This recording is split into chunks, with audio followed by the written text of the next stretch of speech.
అంటే praise the lord అనడం కానీ లేదా శ్రీరామ్ అని అనడం కానీ నేను అసలు పొరపాటును కూడా అనను అని అన్నాను. సరే, నేను ఒక మతానికి సంబంధించి అడగాలని అనుకోవట్లేను, మీరు ఉంటున్న భూమికి సంబంధించి భారత మాతకి చేయను. యేసు ప్రభువు తప్ప, దేవుడికి తప్ప ఇక దేనికి చేయకూడదు. సరే, ఇప్పుడు సొసైటీలో జరుగుతుంది ఏంటి? మతంలోకి మార్చడానికి క్రిస్టియానిటీ పడుతున్న తంటాలు ఏం లేవంటారా? మనకంటే తెలివైనడు కాబట్టి 10 తలకాయలు పెట్టావు, మనకంటే బలవంతుడు కాబట్టి 10 చేతులు పెట్టావు. ఒకవేళ గేదె కనుక అది ఒక దేవుడిని ఊహిస్తే గేదెకి 10 తలలు వస్తాయి. కొద్ది రోజులకి ఈ పాప అంటే కొన్ని సంవత్సరాల తర్వాత ఒకరోజు బాయ్ ఫ్రెండ్స్తో కలిసి ఆ లాడ్జ్ మెట్లు దిగి వస్తుంది. అంతకుముందు మీరు హిందూగా ఉన్నప్పుడు మీ తేడా ఏంటి, ఇప్పుడు మీలో ఉన్న తేడా ఏంటి? అయితే ఏదైనా తెమ్మంటే తెచ్చాను, అలా చేసినప్పుడు వాళ్ళు అనేవాళ్ళు మనకంట చాలా మంచోడు అని. అంటే చాలా మంది మంచోడు నేను కూడా అనుకున్నాను, నేను చాలా మంచోడిని అని. అక్కడ మీ నాన్నగారు చేసింది తప్పేం కాదు కదా. ఒకళ్ళకి ఆహారం పెట్టడం అనేది పుణ్యం వస్తుంది అని పుణ్యాన్ని పక్కన పెట్టుకుని మీరు దేవుణ్ణి బ్లేమ్ చేయకూడదు కదా. నన్ను మీరు పాస్ జానపదాన్ని పిలిచారనుకో నేను గౌరవంగా ఫీల్ అవుతాను. ఒకరోజు మీ ఇంటికి వచ్చాను, నేను చుట్టపుగా వస్తే మీ ఇంట్లో చిన్న కుక్క పిల్ల ఉంటే పాస్ జానపదాన్ని పిలిచాను కుక్క పిల్లని, నేను హర్ట్ అవుతాను. ఎందుకంటే నా పేరును పట్టుకెళ్ళి కుక్క పిల్లకి పెట్టావు. అంటే మీ దృష్టిలో పుణ్యం అంటే ఏంటి? అంత పెద్ద పుణ్యం? Very good. పుణ్యము అంటే ఏంటంటే మీరు ఫాలో అవుతున్నారు కాబట్టి మీ తల్లిదండ్రులు ఎవరున్నా లేదా మీ అక్క చెల్లెలు ఎవరున్నా మీ చుట్టుపక్కల కుటుంబీకులు ఎవరున్నా సరే మతం నన్ను ఫాలో అవ్వకపోతే వాళ్ళని చంపేయండి అని చెప్పి బైబిల్లో వాక్యం ఉంది. ఎంత వ్యంగ్యంగా అడిగారంటే, ఒకవేళ అలాంటి లైన్ బైబిల్లో ఉంటే ఇప్పుడు దాన్ని వదిలిపెట్టి ఇంటికి వెళ్ళిపోతాడు. సరే, ఇప్పుడు నేనే మిమ్మల్ని అడుగుతాను, మీకు దేవుడా మీ తల్లిదండ్రులా? ఒక ఆయనేమో ఏమంటారు కొన్ని వేల మందితో ఏదో చేసి ఇది లోక కళ్యాణం అన్నాడు. ఇప్పుడు నేను ఇతరుతో చేసి తప్పేంటి? 90% మంది పాస్టర్లు బైబుల్గా టీచ్ చేయట్లేదు. మీ హైదరాబాద్లోనే కల్వరి టెంపుల్, బెల్లంపల్లి ఇవన్నీ ఏడ్ చేయ కదా.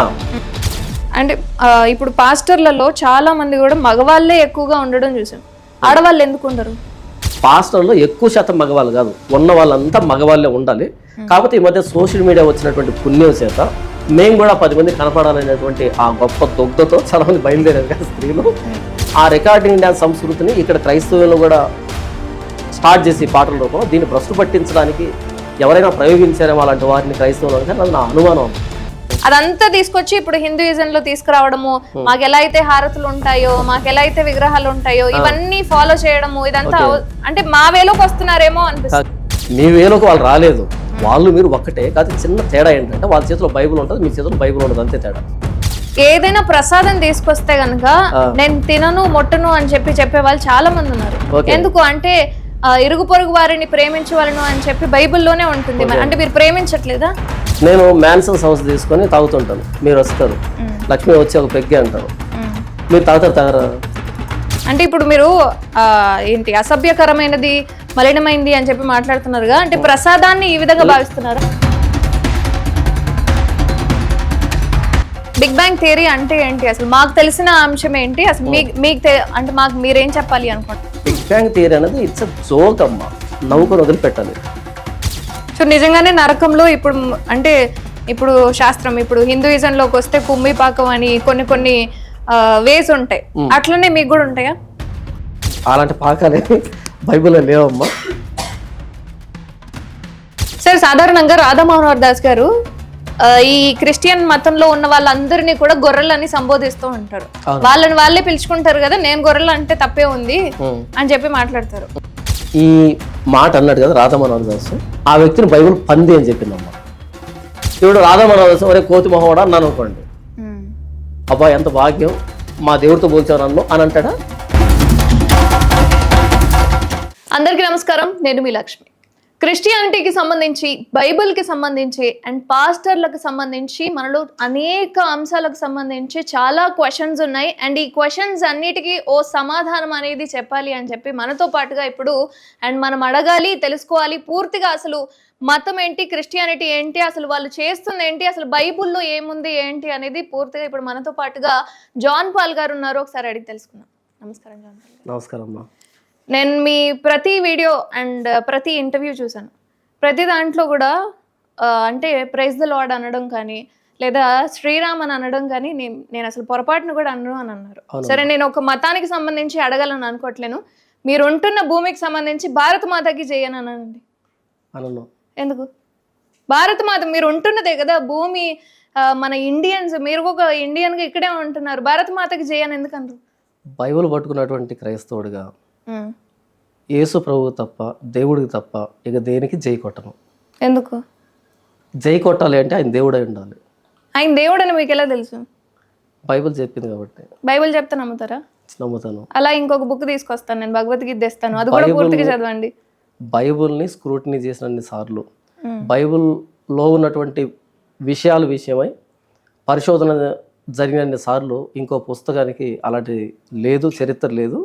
బైబిల్ ఒక పరిశోధనకు కానీ ఒక పరిశీలన కానీ నిలవబడినట్టుగా ఇంకా వేరే పుస్తకం ఎక్కడ నిలవబడలేదు.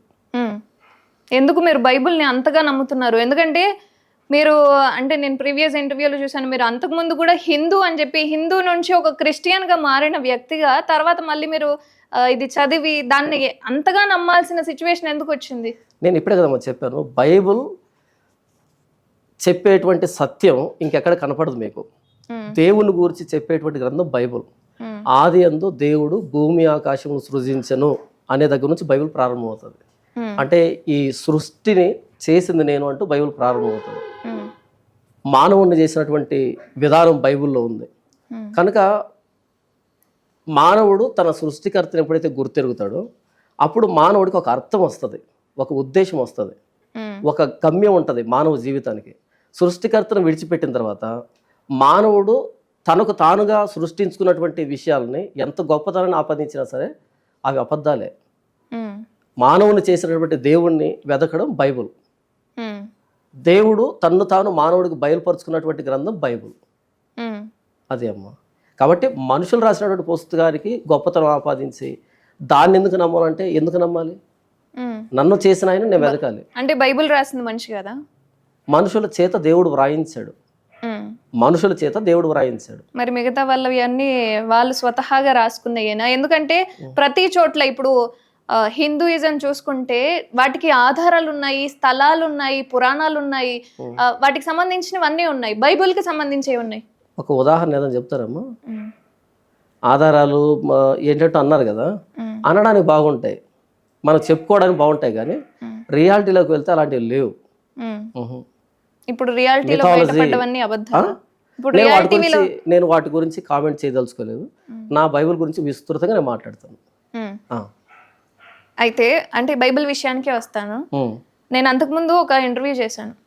ఆమె చెప్పింది ఏంటి అంటే, బైబిల్లోనే అన్య మతస్థులు ఎవరైనా జాయిన్ అయ్యారు అంటే, మతం మార్చుకున్నారు అంటే, ఆల్రెడీ క్రిస్టియానిటీలో ఉన్న వ్యక్తుల కంటే మతం మారిన వ్యక్తులు అంతకంటే రెట్టింపుగా అంటే నరకం అనేది అనుభవిస్తారు అని చెప్పారు. అంటే వేషధారులైన శాస్త్రులైన పరిసయ్యులారా, ఒకని మీ మతములో కలుపుకొనుటకు మీరు సముద్రమును భూమిని చుట్టి వచ్చెదరు. అతడు కలిసినప్పుడు అతను మీకంటే రెండింతలు నరకపాత్రునిగా చేయుదురు అంటే. అవును, అది చెప్పింది శాస్త్రులు, పరిసయ్యులు, ఫారిసీస్ అని ఉంటారమ్మా. యూదయ దేశంలో 71 నుంచి 72 మంది ఇప్పుడు మనం పార్లమెంట్లో ఎలాగైతే సభ్యులు ఉంటారో అలా ఏంటంటే అప్పుడు రోమ్ చేత పరిపాలించబడుతుంది యూదయ దేశం అనేది. ఆ యూదయ అధికారులు ఎలాగుంటారో ఈ యూదుల నుంచి వ్యతిరేకత రాకుండా యూదుల్లో కొంతమంది అధికారులు ఉంటారు, 72 మంది ఉంటారు. వాడిని సన్హెద్రిన్ సభ అంటారు. వాళ్ళు పరిసయ్యులు ఉంటారు అందులో. అంటే మతపరంగా పరిపాలన చేసేదానికి. వాళ్ళని గురించి యేసు ప్రభు అంటూ, మీరు వేషధారులు, మీ మతం కోసమని ప్రయాసపడుతున్నారు, మీ మతంలో ఒకరిని చేర్చుకోవడానికి ప్రయాసపడుతున్నారు, కానీ సత్యాన్ని దాచిపెడుతున్నారు. మీ మతంలో చేర్చుకోవడానికి మీరు ప్రయాసపడుతున్నారు తప్ప దేవుడికి దూరం చేస్తున్నారు వాళ్ళని. అలా ఎవరైతే మీ మతంలో చేరతారో మీరు దేవుని ఎప్పుడు వదిలిపెట్టేశారు, వాడిని కూడా మీలాగే రెండింతల నరకపాత్రునిగా చేస్తున్నారు. ఈ మతాన్ని కలుపుకునే విషయంలో భూమిని సముద్రాన్ని చుడుతున్నారు అంటే ఎంత ప్రయాసైనా పడుతున్నారు మీ మతంలో చేర్చుకోవడానికి. మొత్తానికి దేవుని మాత్రం వదిలిపెడుతున్నారు అని యోధా మతాన్ని, పరిసయ్యుల మతాన్ని యేసు ప్రభు నిందిస్తూ ఖండిస్తూ చెప్పినటువంటి మాట. అది క్రైస్తవాన్ని గురించి చెప్పింది కాదు, అది క్రైస్తవం మతం కాదు. సరే, ఇప్పుడు సొసైటీలో జరుగుతుంది ఏంటి? మతంలోకి మార్చడానికి క్రిస్టియానిటీ పడుతున్న తంటాలు ఏం లేవంటారా? మతం అంటే అమ్మ క్రిస్టియానిటీ మతం కదా? కాదు. ఏంటిది మరి? క్రైస్తవం నిజం. మతం అంటే ఏంటంటే అభిమతం అనే పదం నుంచి వచ్చింది ఆ పదం. అభిమతం అంటే నమ్మకం, అభిప్రాయం అని. అభిప్రాయం నమ్మకం అని. పలానా ఎక్స్ అనే మతం ప్రకారంగా అంటే ఎక్స్ అనే ఆ మతంలో అభిప్రాయం ఏంటంటే దేవుడు ఇలా ఉంటాడు, వై అనే ఆ మతం ప్రకారంగా దేవుడు ఇలా ఉంటాడు, స్వర్గం ఎలా ఉంటుంది, నరకం ఎలా ఉంటుంది. అభిప్రాయాలు మాత్రమే. ఎవరో చెట్టు కింద కూర్చొని ఆలోచించి ఇలా ఉంటాడేమో, ఇలా ఉంటాడేమో, ఇలా ఉంటాడేమో. నేను ఎక్కడ చదివాను, మనం మనుషులం కాబట్టి దేవుణ్ణి ఎలా ఊహించామంటే ఆయన చెప్తున్నాడు, మనకంటే తెలివైనడు కాబట్టి 10 తలకాయలు పెట్టాం, మనకంటే బలవంతుడు కాబట్టి 10 చేతులు పెట్టాం. ఒకవేళ గేదె కనుక అది ఒక దేవుణ్ణి ఊహిస్తే గేదెకి 10 తలలు వస్తాయి దాని ఊహలో అనేటట్టుగా ఆయన చెప్పుకొచ్చాడు. అందులో వాస్తవం ఉంది ఏంటంటే మనిషి అలాగే ఊహించాడు దేవుణ్ణి. ఆవులో కూడా అన్ని దేవుళ్ళు ఉన్నాయని నమ్ముతారు కదా హిందూ. నేను అక్కడికి వెళ్ళట్లేదమ్మా, అంత ఓపిక నాకు లేదు. ఇప్పుడు మీరు గేదెలో అంటే 10 అంటే తలకాయలు గేదె అంటే అంటే ఒకవేళ గేదె గనక దేవుణ్ణి ఊహిస్తే ఇంకో గేదెను ఊహించి ఆ గేదెకి 10 తలకాయలు ఉండే గేదెని ఊహిస్తుంది అని ఆయన చెప్పుకొచ్చాడు కదా. అలా పుట్టుకొచ్చే ఈ దేవుళ్ళందరూ చెప్పుకొచ్చాడు ఆయన. నేను చెబుతున్నటువంటి దేవుళ్ళు వీళ్ళని గురించి కాదు, మానవుడు ఊహించినటువంటి దేవుని గురించి కాదు.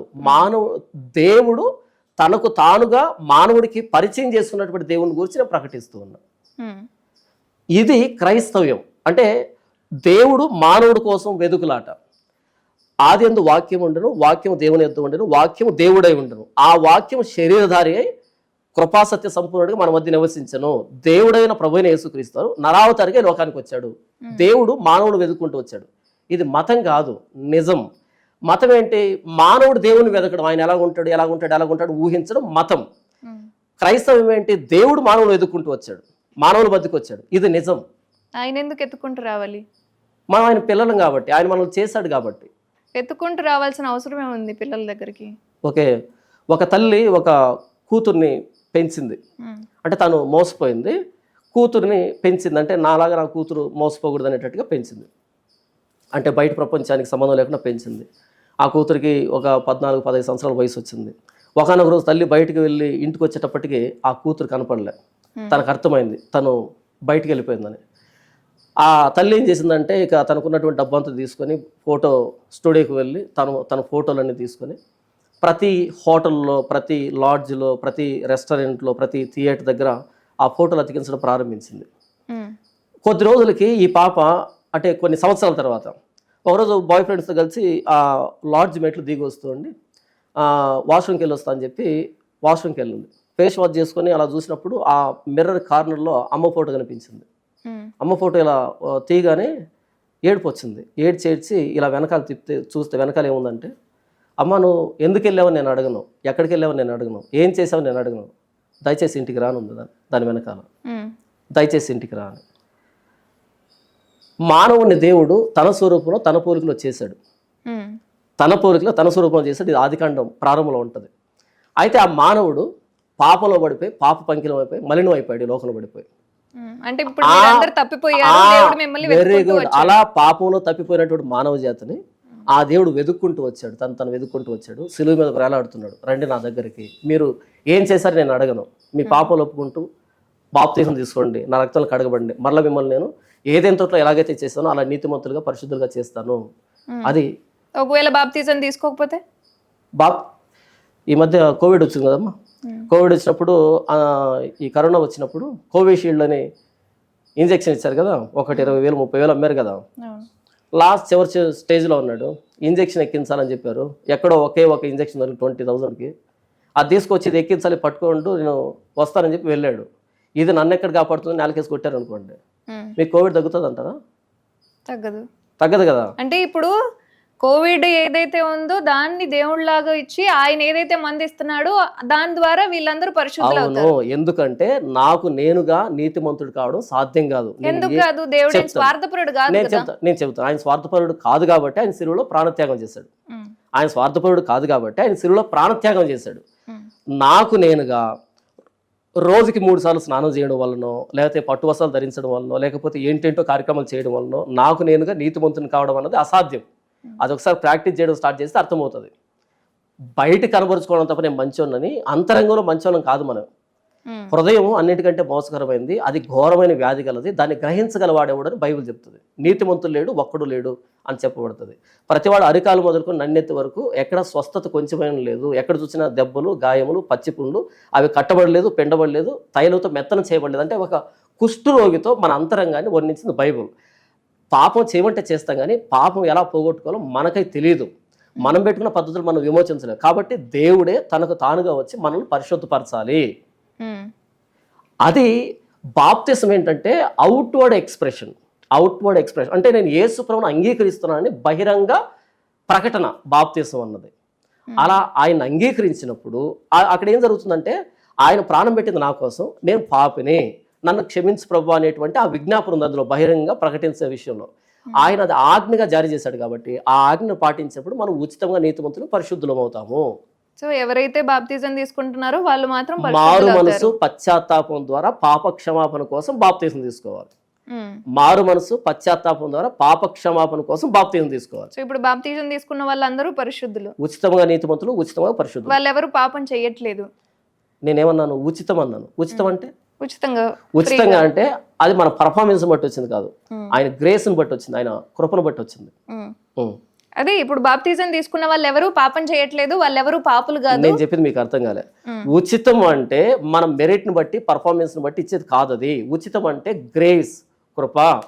32 మార్క్స్ 30 పైబడి తీసుకుంటే వచ్చే 30 దాటింది అనుకోండి, 35కు క్రాస్లో ఉన్నాడు, బార్డర్లో ఉన్నాడు, గ్రేస్ మార్కేస్ పాస్ చేయండి అని గవర్నమెంట్ ఒక ఆర్డర్ పాస్ చేసింది అనుకోండి, వీడికి 32 వచ్చాయి, 3 యాడ్ చేసి 35 పాస్ చేసేస్తారు. అప్పుడు వాడు కాలు ఎగరేసేదానికి లేదు, వాళ్ళు గ్రేస్ మార్క్ ఇచ్చారు కాబట్టి వ్యక్తి పాస్ అయ్యాడు. ఆ వ్యక్తి నేను కష్టపడి చదివాను కాదు, గ్రేస్ మార్క్ ఇచ్చిన కాబట్టి నేను పాస్ అయ్యాను. నేను ప్రభు అయిన యేసుక్రీస్తును అంగీకరించడం అంటే అర్థం ఏంటంటే ఆయన కృపను బట్టి నేను ఉచితంగా నీతిమంతుని, ఉచితంగా పరిశుద్ధం తప్ప నా పర్ఫార్మెన్స్ బట్టి, మెరిట్ని బట్టి కాదు ఇది. సో చదువుకోకుండా ఆయన కృప ఉంటే ఉచితంగానే అన్ని వచ్చేస్తాయి.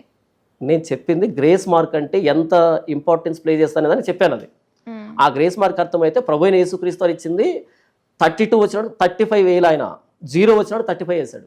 ఆయన కృప ఉంది, నేనేం చెయ్యట్లేదు, నేనేం చదువుకోవట్లేదు, నేను డెవలప్ అవుతానా? ఇది చదువు సంబంధించింది కాదు కదా. ఏదైనా విషయంలో ఆయన కృప ఉంది అంటే ఎంత మాట్లాడుకున్నా మంచి చెబుతాం, మనం మంచిని ప్రకటిస్తాం, మనం మంచిగా ఆలోచించే ప్రయత్నం చేస్తాం. ఇన్ రియాలిటీలోకి వచ్చినప్పుడు చేసేదంతా చెడే. లోపల అనుకునేది మంచి, బయటికి జరిగే చెడు. ఎవరు అవునన్నా కాదన్నా ప్రతి ఒక్కరు నీతిమంతులు లేడు, ఒక్కడు లేడు అని బైబిల్ స్పష్టంగా చెప్పింది. మన నేచర్ చెడిపోయింది, పాప స్వభావం. By nature we are children of wrath of God అని ఉంటుంది. అంటే స్వభావ సిద్ధంగా మనం దేవుని ఉగ్రతకు పాత్రులమే అని ఉంటుంది. అయితే ఒకడు చేసేటువంటి తప్పులు వెంటనే బయటపడి తప్పుడుగా బయట కనపడవచ్చు, ఒకడు చేసే తప్పులు కనబడకుండా మంచోడిగా మిగిలిపోవచ్చు. ఒక మంచోడికి వెంటనే అవకాశాలు వచ్చి చెడ్డవాడిగా కనబడవచ్చు, ఒక చెడ్డవాడికి అవకాశాలు రాక మంచోడిగా మిగిలిపోవచ్చు. అల్టిమేట్గా అందరూ చెడిపోయిన వాళ్ళమే. కాబట్టి అల్టిమేట్గా మనం దేవుడు కృపిస్తే తప్ప, ఆయన ఉచితంగా మంచోళ్ళుగా నీతిమంతులు తీరిస్తే తప్ప, నేను చేశాను కాబట్టి మంచోని అంటే అంతకు మించిన అమాయకత్వం ఇంకొకటి లేదు. కాబట్టి యేసు ప్రభు ఆయన కృప ద్వారా మాత్రమే నేను నీతిమంతుని, పరిశుద్ధుని, ఉచితంగా, నా పర్ఫార్మెన్స్ బట్ కాదు. అయితే ఆయన కృప కేవలం నన్ను ఉచితంగా నీతిమంతుని, పరిశుద్ధునిగా చేయడం మాత్రమే కాకుండా ఆయన ఏదైతే గ్రేస్ ఇచ్చాడో ఆ గ్రేస్ అన్నది నేను పాపాన్ని ఓవర్కమ్ చేయడానికి ఎబిలిటీని ఇస్తుంది, సామర్థ్యాన్ని కలుగజేస్తుంది. ఆయన నా కోసం శిలువలో ప్రాణం పెట్టాడు కదా, నేను మరలా ఇలాంటి పాపాన్ని ఎలా చేయాలి, ఆ ప్రేమ నన్ను దీన్ని అధిగమించేటట్టుగా చేస్తుంది. అంతకు ముందు మీరు హిందూగా ఉన్నప్పుడు మీ తేడా ఏంటి, ఇప్పుడు మీలో ఉన్న తేడా ఏంటి? అంతకుముందు హిందూగా ఉన్నప్పుడు నేను ఏమనుకునేవాడిని అంటే, ఎన్ని సంవత్సరాలు అవుతుంది అసలు మీరు? నేను 2011 జనవరి 31వ తారీఖు సాయంకాలం 6 గంటలకి ప్రభు అయిన యేసుక్రీస్తు నా సొంత రక్షకుడుగా అంగీకరించాను బాప్తిసం రూపేణ. అప్పటి నుంచి ప్రభు అయిన యేసుక్రీస్తు నేను అందులో కొనసాగుతున్నాను, యేసుప్రభు నా దేవుడిగా కొనసాగుతున్నాను. అంతకుముందు ఎలా ఉండేదంటే అమ్మా, నేను యేసుప్రభు నమ్ముకోకముందు ఎలా ఉండేదంటే, చిన్న వయసులో చెప్తున్నాను, కొంచెం చిన్న వయసులో ఎవరైనా ఏదైనా పని చెప్పారే ఆ పని చేయరా అంటే పరిగెత్తుకుంటే అలా పని చేసేవాడిని. లేకపోతే ఏదైనా తెమ్మంటే తెచ్చేవాడిని. అలా చేసినప్పుడు వాళ్ళు అనేవాళ్ళు మనకంట చాలా మంచోడు అని. అంటే చాలా మంది మంచోడు నేను కూడా అనుకున్నాను నేను చాలా మంచోడిని అని. అయితే ఒకనొక రోజు ఏంటంటే అప్పుడప్పుడే నా ఊహ తెలుస్తుంది. ఆ ఊహ తెలిసేటప్పుడు మా నాన్న జూదం ఆడేవాడు. అంటే ఈ పాచికలు వేస్తారు కదా, డబ్బు పెట్టి ఆ జూదం ఆడేవాడు. జూదం ఆడేటప్పుడు ఈయన అనుకున్న నంబర్ పడకపోతే ఆ టెన్షన్ ఎక్కువైపోయి బీడీలు విపరీతంగా తాగుతూ దాన్ని జరిపేవాడు అనమాట. అప్పుడు మా నాన్న ఏం చేశాడు అంటే, ఈ బీడీలు అయిపోగానే వెంటనే పిలిచి నాకు డబ్బు ఇచ్చి వెంటనే బీడీలు పట్టుకురానేవాడు. అలా పరిగెత్తుకుంటూ ఒక 500 మీటర్ల దూరంలో ఒక అంగడు 2-3 అంగులు ఉంటే అక్కడ పరిగెత్తుకుంటూ వెళ్ళి ఆ బీడీ కట్ట తీసుకొని మరలా వచ్చేవాడిని.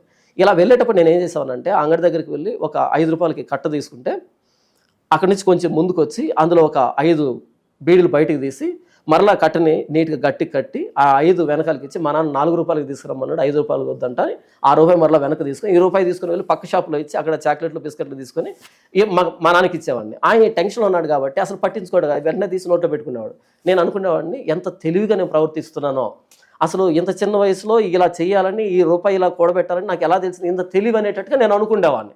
ఒకనొక రోజు మా నాన్న గుర్తుపట్టి అన్నటువంటి మాట ఏంటంటే వీడు తెలివైన నా కొడుకు అనేటట్టుగా నవ్వాడు అంతమందిలో.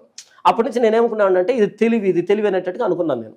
అయితే ఒకనొక రోజు అలాగే అంగడి దగ్గరికి వెళ్తూ ఉంటే ఒక వ్యాన్ వచ్చింది, ఆ సెంటర్లో ఒక వ్యాన్ వచ్చింది, పైన మైకులు ఉన్నాయి. ఆ మైకుల్లో నుంచి లోపల నుంచి ఒక వ్యక్తి మాట్లాడుతున్నాడు. ఏమనంటే క్షమించు అంటే క్షమించే దేవుడు, నీ పాపాన్ని ఒప్పుకుంటే నువ్వు ఎంత పాపమైనా సరే క్షమించే దేవుడు ప్రభువైన యేసుక్రీస్తు, నీ పాపాన్ని ఒప్పుకో అని అక్కడి నుంచి వినబడుతుంటే ఫస్ట్ టైం ఆ ఊహ అప్పుడప్పుడు తెలుస్తున్నట్టు ఆ వయసులో మొట్టమొదటిసారి అది తెలివి కాదు, నేను పాపం చేస్తున్నాననే స్పృహ నాకు కలిగింది.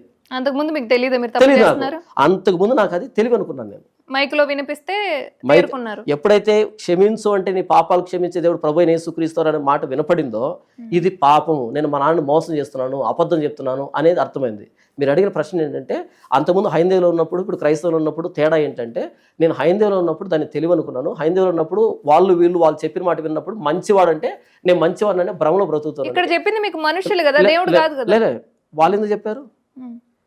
ఇంకో మాట చెప్తాను మీకు, అద్భుతమైన మాట చెప్తాను. మా నాన్న ఏం చేశాడు అంటే పనికి వెళ్ళేవాడు కదా, పనికి వెళ్ళినప్పుడు ఎప్పుడైనా కూలి వచ్చినప్పుడు, ఎక్కువ మొత్తంలో కూలి వచ్చినప్పుడు ఏం చేశాడంటే అంగడి దగ్గర తీసుకుని వెళ్ళి ఒక అర్ధ కేజీ చక్కెర పంచదార తీసుకొని వచ్చి నన్ను మా నాన్నతో పాటు వెంట పెట్టుకుని వెళ్ళేవాడు. అలా దారి వెంబడి వెళ్తూ ఉంటే ఎక్కడికైతే చీమలు ఉన్నాయో, చీమలు ఉంటాయి కదా, ఎక్కడ చీమలు ఉంటాయి కొంచెం ఆ చీమలు పోయించి ఈ చీమలకు ఇలా ఆ పంచదారని పోయించాడు నా చేత.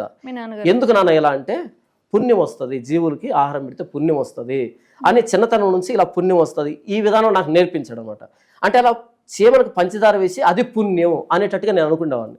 అయితే యేసు ప్రభువుకి వచ్చిన తర్వాత పుణ్యం అంటే ఇలా పంచదార వేసేది కాదు. పుణ్యం అంటే నేను నా అంతరంగంలో నేను దేవుడికి విరోధంగా బ్రతుకుతున్న బ్రతుకు పాపం అంటే ఆజ్ఞను అతిక్రయించను, దేవుడు నన్ను ఎందుకు చేశాడో, ఎలా బ్రతకమని చెప్పాడో దానికి భిన్నంగా బ్రతికేదాన్ని పాపం అంటే అన్నది యేసు ప్రభువుని అంగీకరించారని నాకు అర్థమైంది. అక్కడ మీ నాన్నగారు చేసింది తప్పేం కాదు కదా, ఒకళ్ళకి ఆహారం పెట్టడం అనేది పుణ్యం వస్తుంది అని పుణ్యాన్ని పక్కన పెట్టుకుని మీరు దేవుణ్ణి బ్లేమ్ చేయకూడదు కదా. అంటే ఇక్కడ పుణ్యం అనేది ఎంత పెద్ద పదమో దాన్ని పట్టుకొచ్చి ఇంత చిన్నదానికి పెట్టేశారు. అది వచ్చిన పరిస్థితి మీకు అర్థమయ్యే భాష చెప్తాను.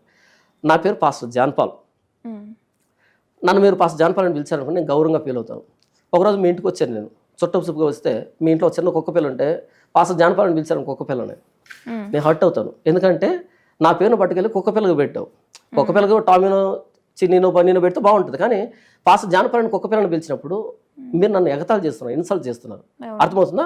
అలాగే పుణ్యం అనేది చాలా పెద్ద పదం. అది చీమలకు పంచదార పోస్తేనో, కోతులకు అరటి పండ్లు ఇస్తేనో, ఎవరికో పట్టు వస్త్రాలు ఇస్తానో, ఎవరికో భోజనం పెడితేనో పుణ్యం కాదు. అది మన మానవత్వం, తోటి జీవుల పట్ల మన ఉదార స్వభావం, అంతే తప్ప అది పుణ్యం కాదు. అది పేదవాళ్ళకి అన్నం పెట్టాను, లేకపోతే లేని వాడికి ఏదైనా సాయం చేశాను, అది నా మానవత్వాన్ని నిరూపిస్తా తప్ప, లేకపోతే జంతువులకి దయగా చూసుకున్నాను అది నా మానవత్వాన్ని చూపెడుతుంది. వాటికి కూడా నాలాంటి ఆకలి ఉంటుంది కదా, ఈ కన్సర్న్ చూపెడతా తప్ప, బాధ్యతని, సృష్టి పట్ల నా బాధ్యతను చూపెడతా తప్ప పుణ్యాన్ని కదా చెప్పేది. అంత పెద్ద పుణ్యం అనే దాన్ని పట్టుకొచ్చి ఇక్కడ ముడిపెట్టాడు మనం, అది చేసిన తప్పది. అంటే మీ దృష్టిలో పుణ్యం అంటే ఏంటి? అంత పెద్ద పుణ్యం. Very good. పుణ్యము అంటే ఏంటంటే ప్రభువైన యేసుక్రీస్తు శిలువలో ప్రాణం పెట్టి ఆయన రక్తం కార్చాడు. ఆ రక్తంలో కడగబడినటువంటి పాపులు పరిశుద్ధులుగా మారుతున్నారు. అక్కడ రాయబడిన పదం ఏంటంటే రోమిల రాసిన పత్రికలో పుణ్య దాన బలియాగం అని రాయబడింది.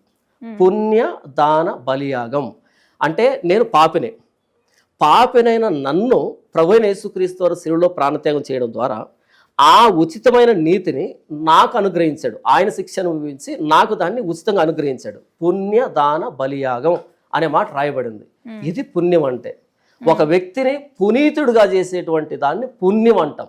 అంటే మీ దృష్టిలో వ్యక్తులకు మాత్రమే ఏదైనా చేస్తే అది పుణ్యం కాదు. దేవుడు మానవుణ్ణి పునీతుడుగా చేసేటువంటి దాన్ని పుణ్యం అంటాం. మనిషికి చేసేదాన్ని దానం అంటాం. అది నా మానవత్వాన్ని తెలియజేస్తుంది, నా ఉదార స్వభావాన్ని తెలియజేస్తుంది. వారి పట్ల నా కన్సర్న్ని, నా ఏమంటారు సహోదర భావాన్ని తెలియజేస్తుంది తప్ప పుణ్యం కాదు అది. అంటే సృష్టిలో ప్రతి ఒక్క జీవి సమానమైనది, ప్రతి ఒక్క దానికి మనం ఏదైనా చేస్తున్నప్పుడు దాని ద్వారా మనకి పుణ్యం వస్తుంది అనుకోవడం తప్ప. సృష్టిలో ప్రతి ఒక్క జీవి సమానం అంటే ఏంటి దాని అర్థం?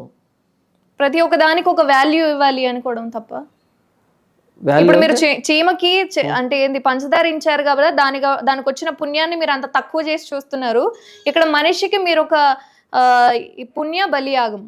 పుణ్యదాన బలియాగం అక్కడ అంటే ఏదైతే మీరు అక్కడ పుణ్యదాన బలియాగం అని చెప్తున్నారో అక్కడ మనిషికి మాత్రమే వచ్చింది కాబట్టి దాన్ని అంత పెద్ద పుణ్యం అని చెప్తున్నారా అంటున్నాను. అంటే మనిషిని పునీతుడుగా నీతిమంతుడిగా చేసేదాన్ని పుణ్యం అంటాం. అది దేవుడు మాత్రమే చేయగలడు తప్ప మనిషి ఇంకో మనిషిని చేయలేడు. మనం చీమలకు పంచదార పెట్టడం, మనుషులకు సాయం చేయడం అన్నది మన మానవత్వాన్ని తెలియజేస్తుంది. నేనే ఇప్పుడు పంచదార వేయడం మానలేదు, అలాగని పని కట్టుకుని వేయట్లేదు, అలా వేయట్లేదు. అలా చిన్న వాటిలో పుణ్యం అనేది తీసి అసలు విషయాన్ని, అసలు పుణ్యాన్ని గాలి కుదిలి పెట్టేశారు. అది మనం చేసిన తప్పు. పుణ్యం అంటే ఏంటనేది ఇక్కడ చూపించాడు చిన్న చిన్న వాటిల్లో. అదే ఇప్పుడు మీ ఫ్యామిలీ అందరూ క్రిస్టియన్స్ గా మారారా? అందరు దేవుని దగ్గరికి వెళ్ళిపోయారు, ఎవరు లేని ఒక్కరే మిగిలాను. మా అమ్మ చనిపోయింది, నాకంటే ముందు చనిపోయిన అన్న చనిపోయాడు, మా నాన్న చనిపోయాడు, మా చెల్లి చనిపోయింది, మిగిలింది నేను ఒక్కడిని. ఎప్పుడు చనిపోయారు వీళ్ళందరూ? మా నాన్న రీసెంట్గా 2 years అవుతుంది చనిపోయి. మా చెల్లి మరణించింది 2010లో మరణించింది. అమ్మ అంటే నేను చూడలేతానండి, నేను నా ఓదలికి ముందే చనిపోయింది. అన్న కూడా అంతే, నా ఓదలికి ముందే చనిపోయాడు. అంటే వాళ్ళని కాపాడలేకపోయారా అంటున్నాను. దేవుడు కాపాడలేకపోయాడా అంటే లక్ష్మి, ఈ ప్రశ్నలో ఎంత ఇమ్మెచ్యూరిటీ అంటే జనన మరణాలు ఆయన స్వాధీనంలో ఉన్నాయి. పుట్టించేటప్పుడు దేవుడు ఎంత మంచోడో చంపేటప్పుడు దేవుడు అంతే మంచోడు. పుట్టించినప్పుడు దేవుడు ఎంత మంచోడో చంపేటప్పుడు దేవుడు అంతే మంచోడు. బైబిల్లో రాయబడిన మాట ఏంటి తెలుసా? ఒకరి జన్మదినము కంటే మరణ దినమే మేలు అని రాయబడి ఉంటుంది. మరణం అనేది చెడ్డది కాదే, మరణం చెడ్డది కాదు. కాపాడలేకపోయాడు ఏంటి? నరులారా తిరిగి రండని ఆయన తన ఎద్దుకు మనుషులు పిలుస్తున్నాడు. స్కూల్కి వెళ్ళిన పిల్లాడు ఇంటికి వస్తున్నాడు అని ఫోన్ చేస్తే వలవల ఏడుస్తుంది తల్లి. అంటే ఏదైనా మనిషికి మన పక్కన ఉన్న వాళ్ళకి ఏదైనా జరుగుతుంది అంటే స్వామి ఇట్లా మన కుటుంబీకులకి ఇలా ఉంది కాపాడు అని చెప్పి దండం పెట్టుకోవడము ఏదో ఒకటి అది తప్పు కాదు. అది తప్పు కాదు. మనకు వారితో ఉన్నటువంటి బాంధవ్యాన్ని బట్టి, అనురాగాన్ని బట్టి వాళ్ళని మనం విడిచిపెట్టినప్పుడు మనకు ఆ బాధ ఉంటుంది కాబట్టి మనం అంటాం. కానీ పుట్టించిన దేవుడు ఉన్నాడే, ఆయన తీసుకుంటాడు కదా. అలా తీసుకున్నప్పుడు ఆయన అన్యాయస్తుడు కాదు. పుట్టించినప్పుడు ఎంత మంచోడో చంపినప్పుడు అంతే మంచోడు. అలాగని అందరం చంపని మనం వేడుకోం. మనకు వాళ్ళతో రిలేషన్ ఉంది కాబట్టి మనం బాధపడతాం, ఆ విరహ బాధ ఉంటుంది కదా. కానీ దేవుడు మంచోడు, చంపినప్పుడు కూడా అంతే మంచోడు. జనన మరణాలు లేకపోతే ఇప్పుడు మీరు వచ్చే ప్లేస్ ఎక్కడ భూమి మీద నా తెలియడుతాను.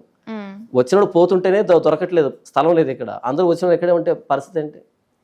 అసలు వచ్చినప్పుడు పోకుండా ఉంటే ఇంకా అసలు మృగాలను చూస్తుంది భూమి మీద అందరినీ. చస్తూ ఉంటేనే ఈ రేంజ్లో ఉంది ఒక్కొక్కటి దురాశ. ఎందుకు నేను ఈ ప్రశ్న అడిగాను అంటే బైబిల్లోనే అంటే ఒక వాక్యము, అంటే మీరు మతం మారారు కదా, యేసు ప్రభు నమ్ముకున్న మతం మారలేదు. యేసు ప్రభు నా సొంత రక్షకుడు అంగీకరించిన మతం కాదు ఇది. ఓకే, మీరు యేసు ప్రభుని ఫాలో అవుతున్నారు, రైట్? సో మీరు ఫాలో అవుతున్నారు కాబట్టి మీ తల్లిదండ్రులు ఎవరున్నా, లేదా మీ అక్క చెల్లెలు ఎవరున్నా, మీ చుట్టుపక్కల కుటుంబీకులు ఎవరున్నా సరే మతం నన్ను ఫాలో అవ్వకపోతే వాళ్ళని చంపేయండి అని చెప్పి బైబిల్లో వాక్యం ఉందట. ఎంత వ్యంగ్యంగా అడిగారంటే, ఒకవేళ అలాంటి లైన్ బైబిల్లో ఉంటే ఇప్పుడు దాన్ని వదిలిపెట్టేసి ఇంటికి వెళ్ళిపోతాను. బైబిల్ ఇక్కడే వదిలిపెట్టేసి ఇక నేను పాస్ను కదని చెప్పేసి నా 2 ఛానల్ క్లోజ్ చేసేసి ఈ కెమెరా ముఖంగా అందరికి క్షమాపణ చెప్పి ఇంటికి వెళ్ళిపోతాను అంతే. మీకు ఆ లైన్ ఎవరు ఇచ్చారో వాళ్ళకి కాల్ చేసి నేను మాట్లాడతాను. అవునా, సూపర్, అయితే చేస్తా. అంటే క్రైస్తవం పట్ల విషయాన్ని నింపడం అంతే సింపుల్గా. బయట తెలియదు కదా ఇలాంటి విషయాలన్నీ. అది కాల్ చేసి నాకు ఇవ్వండి, నేను మాట్లాడుతున్న ఎవరాలు. తను కూడా అంటే అంతకుముందు క్రిస్టియన్. ఏ ఇంట్రడక్షన్ చేశారు నాకు మాట్లాడతాను. అక్క నమస్తే అక్క, నేను లైవ్ లో ఉన్నా. నమస్తే అమ్మా, చెప్పమ్మా. మీరు మొన్న మాట్లాడిన దాంట్లో మీరు ఒకసారి అంటే యేసుక్రీస్తుని ఫాలో అయిన తర్వాత మీ కుటుంబీకులు కానీ మీ తల్లిదండ్రులు కానీ ఎవరైనా ఉంటే వాళ్ళని చంపేయండి అని చెప్పి ఒక వాక్యం చెప్పారు మీరు. అది తప్పు అని చెప్పి, ఒకవేళ అది నిజమై ఉంటే నేను ఇక్కడ నుంచి నా ఛానల్ క్లోజ్ చేస్తాను, నేను అసలు ఈ మతంలో ఉండను అని చెప్పి చెప్తున్నారు జాన్ పాల్ గారు. ఒకసారి మాట్లాడండి అక్క. హలో, నమస్తే అండి. నమస్తే అమ్మా. నమస్తే అమ్మా. నమస్తే, జై శ్రీరామ్. ఓకే, చెప్పండి అమ్మా. యేసు ప్రభుని నమ్మి నమ్మనటువంటి కుటుంబీకులను చంపమని బైబిల్లో ఉందని మీరు చెప్పారంట. మరి అలాంటిది ఇప్పటి వరకు నేను 2011 నుంచి బైబిల్ చదువుతున్నాను, అలాంటి నాకు ఎక్కడ కనపడలేదు. ఒకసారి మీరు చెబితే నేను దాన్ని చూసి తరిస్తాను తల్లి. ఎక్కడుంది అలాంటిది బైబిల్లో? చెప్పిన ఒకసారి లైన్ లో అలా ఉండండి. ఓకే, గంట ఉంటారమ్మా, చెప్పండి. ఓకే ఓకే తప్పకుండా. చెప్పండి. లూకా సువార్త 14 లూకా సువార్త 14 26వ అధ్యాయం 26వ అధ్యాయం 26వ వచనం. 26 వచ్చిన అలాగే ఉన్నాడమ్మా. వీళ్ళ డొల్లతనం ఇప్పుడు బయటపడుతుంది చూడండి, మీకు చూపించిస్తాను. లూకా సువార్త 14 మీ డొల్లతనం చూసుకోండి. అమ్మ లూకా సువార్త 14:26 రిటర్న్ అమ్మా. లక్ష్మీ గారు లూకా సువార్త 14వ అధ్యాయం 26వ వచనం. రండి. లూకా సువార్త 14 అధ్యాయం 26 వచ్చిన. ఆగండి అమ్మ, ఎందుకు అంత ఆత్రం, ఎందుకు 26 వచ్చిన అంట? చూడండి, చదవండి అక్కడ మీరు చెప్పింది ఉందేమో. బహుజన సమూహములను ఆయనతో కూడా వెళ్ళుచున్నప్పుడు ఆయన వారి తట్టు తిరిగి, ఎవడైనను నా యొద్దకు వచ్చి నా తండ్రిని, తల్లిని, భార్యను, పిల్లలను, అన్నదమ్ములను, అక్క చెల్లెలను, తన ప్రాణమును సహా ద్వేషింపకుంటే వాడు నా శిష్యుడు కానేరడు. మరియు ఎవడైనను తన సిలువను మోసుకొని నన్ను వెంబడింపని ఎడల వాడు నా శిష్యుడు కానేరడు. మీలో ఎవడైనను ఒక గోపురము కప్పు. ఇప్పుడు మీరు ఏం చెప్పారమ్మా? ప్రశ్న ఏం అడిగారు మీరు? వాళ్ళని చంపే కదా. వెతకండి 100 సార్లు వెతకండి, అక్కడ 100 సార్లు వెతకండి. క్రైస్తవం పట్ల విషాన్ని నూరిపోయడం కాకపోతే వీళ్ళు ఉందా అక్కడ? విషాన్ని నూరిపోయడం కాకపోతే క్రైస్తవం పట్ల చెప్పండి ఒకసారి. ఎక్కడుంటారు మీరు? ఒక్కసారి మీతో ఇంటర్వ్యూ తీసుకుంటాను, ఎక్కడుంటారు చెప్పండి. ఇదే ఛానల్ ఇంటర్వ్యూ పెట్టండి అమ్మా, ఇదే ఛానల్ ఇంటర్వ్యూ పెట్టండి. నిన్న ఇంటర్వ్యూ జరిగింది. దాని అర్థం చెప్పమంటున్నారు ఏంటి? క్రైస్తవం క్రైస్తవం పట్ల వినండి, అంటే మీకు తెలియదు కదా. క్రైస్తవం పట్ల విషాన్ని నూరిపోయడం కాకపోతే చెప్పాలి కదా. మీరేమన్నారు? యేసుప్రభువుని నమ్మకపోతే అని చంపేయండి అని. అసలు ఎంత దారుణమైన మాట తెలుసా? బైబుల్ గురించి అవగాహన లేకుండా ఈ ప్రవీణ్ కానీ, కరుణాకర్ కానీ, రాధామోహన్ కానీ, అంటే మీకు తెలియదు లక్ష్మి, మీకు తెలియదు. వీళ్ళు పెద్దోళ్ళు కదా, వీళ్ళు ఏదో చదివేసి ఉంటారని వాళ్ళు ఫేస్ వాల్యూని బట్టి తీసుకుంటారు, కానీ ఒరిజినల్ అక్కడ అలా లేదు. Context different. సో ఏంటంటే నా కిడ్నీ అంతా నువ్వే అని ఇలా అన్నప్పుడు నా ఎమోషన్ అంతా నువ్వే అనేటువంటి మీనింగ్ వస్తుంది. మన ఇండియన్ కాంటెక్స్ట్ లో వాళ్ళని చూసామనుకో, అదేంటి కిడ్నీ అన్నాడేంటి అని నవ్వు వస్తుంది. అది అక్కడికి వెళ్ళి మనం చూసామనుకో, గుండె నిండా అంటే ఆ గుండె ఉంటుంది, రక్తం ఉంటుంది అంటారు వాళ్ళు. సో ఏ కాంటెక్స్ట్ లో బైబుల్ రాయబడింది అనే కనీస స్పృహ లేకుండా ఈ కాంటెక్స్ట్ లో చదివేసుకొని అపార్థం చేసుకొని ఇదిగో మీలాంటి వాళ్ళందరినీ తప్పుదారి పట్టించడం. సరే, ఇప్పుడు నేనే మిమ్మల్ని అడుగుతాను, మీకు దేవుడా మీ తల్లిదండ్రుల? దేవుడు ధర్మశాస్త్రంలో 10 ఆజ్ఞలు ఉంటాయమ్మా. మోషే 2 రాతి పలకలు పట్టుకుని కిందికి వస్తాడు సీనాయి పర్వతం నుంచి. మీకు తెలియకపోయినా సరే ఆడియన్స్ తెలుసు కదా. 2 రాతి పలకలు పట్టుకుని కిందికి వస్తాడు. ఒక రాతి పలక మీద 4 ఆజ్ఞలు ఉంటాయి. 4 ఆజ్ఞలు, దేవుణ్ణి ప్రేమించాలి అనే దానికి 4 ఆజ్ఞలు ఉంటాయి. ఇంకో రాతి పలక మీద 6 ఆజ్ఞలు ఉంటాయి. ఈ 4 ఆజ్ఞలు అయిపోయిన తర్వాత 5వ ఆజ్ఞ ఏంటో తెలుసా? నీ తండ్రిని సన్మానించు అని. ఎప్పుడైతే నా దేవుడికి నేను లోబడతానో తల్లిదండ్రుల్ని సన్మానించేటువంటి నేచర్ నాకు వస్తుంది. దేవుడికి నేను లోబడలేదు అనుకోండి, నేను ఎవరిని ప్రేమించాల్సిన అక్కర్లేదు. దేవుడికే ద్రోహం చేసినవాడు ఇంకెవరికి నమ్మకంగా విధేయుడిగా ఉండడు. దేవుడికి భయపడినవాడు ప్రతి ఒక్కరికి ఎవరి రోల్ వాళ్ళకి ఇవ్వాలనో ఆ రోల్ని ప్లే చేస్తాడు. ఇప్పుడు నేను క్రైస్తవుడిగా ఉన్నాను, నాకు మీరు అంటే ఈ నేచర్లో చాలా జంతువులు కానీ చాలా పక్షులు కానీ, ఇప్పుడు ఉదాహరణకి ఈ బయోడైవర్సిటీలో మనకి ఎండమిక్ ఎక్స్టింక్ట్ ఎండేంజర్ స్పీసీస్ అని వస్తాయి, అంటే జంతువులు అంతరించిపోతున్నాయని. ఇప్పుడు నాకు అలాంటి మాంసాన్ని కానీ ఏదైనా తెచ్చిపెట్టాను నేను తిన్నాను. ఎందుకంటే నా దేవుడు చేసిన సృష్టి అంతరించిపోవడానికి నేను కారణం కాకూడదు. అంటే సృష్టిని కూడా నా దేవుడు చేసినటువంటి చేతి పనిగా నేను చూస్తాను, మానవుడిని నా దేవుడు చేసినటువంటి చేతి పనిగా నేను చూస్తాను. దేవుణ్ణి దేవుడిగా గౌరవించినోడు ఇక మిగతా వాటికి ఏ రోల్ ఇవ్వాలో ఆ రోల్ ఇచ్చేస్తాడమ్మా. మొదట దేవుని ప్రేమించినోడు తల్లిదండ్రులు ప్రేమిస్తాడు. అది అమ్మా. కాబట్టి మొదట తల్లిదండ్రుల దేవుడు అంటే అసలు దేవునితో తల్లిదండ్రులు పోల్చేదానికి అసలు ఆ పోటీలోకి రారు వీళ్ళు. మీరు ఎలా పుట్టారు మరి? అసలు ఏం అర్థమైంది చెప్పి నేను చెప్పింది మీకు? అదే మీరు ఎలా పుట్టారు? మీరు తల్లిదండ్రులను కాకుండా, అంటే ఇప్పుడు హిందూ మతంలో మాతృదేవోభవ, పితృదేవోభవ, ఆచార్య దేవోభవ అంటూ ముందు తల్లిదండ్రులను మేము అంటే కొలుచుకుంటూ ఉంటారు కదా. మీరు దేవుణ్ణి ముందు పెట్టి తల్లిదండ్రులను పక్కన పెడుతున్నప్పుడు మరి మీరు ఎలా పుట్టారు అంటున్నాను. ఓకే లక్ష్మి, నీకు ఒక వచనాన్ని వినిపించి అటు తర్వాత ఎక్స్ప్లెయిన్ చేస్తాను. ఓకే, యెషయా గ్రంథము 49వ అధ్యాయం 15వ వచనంలో, స్త్రీ తన గర్భమును పుట్టిన బిడ్డను కరుణింపకుండా తన చంటి పిల్లను మరుచున, వారైనను మరుచుదురు కానీ నేను నిన్ను మరువను అని చెప్పాడు దేవుడు.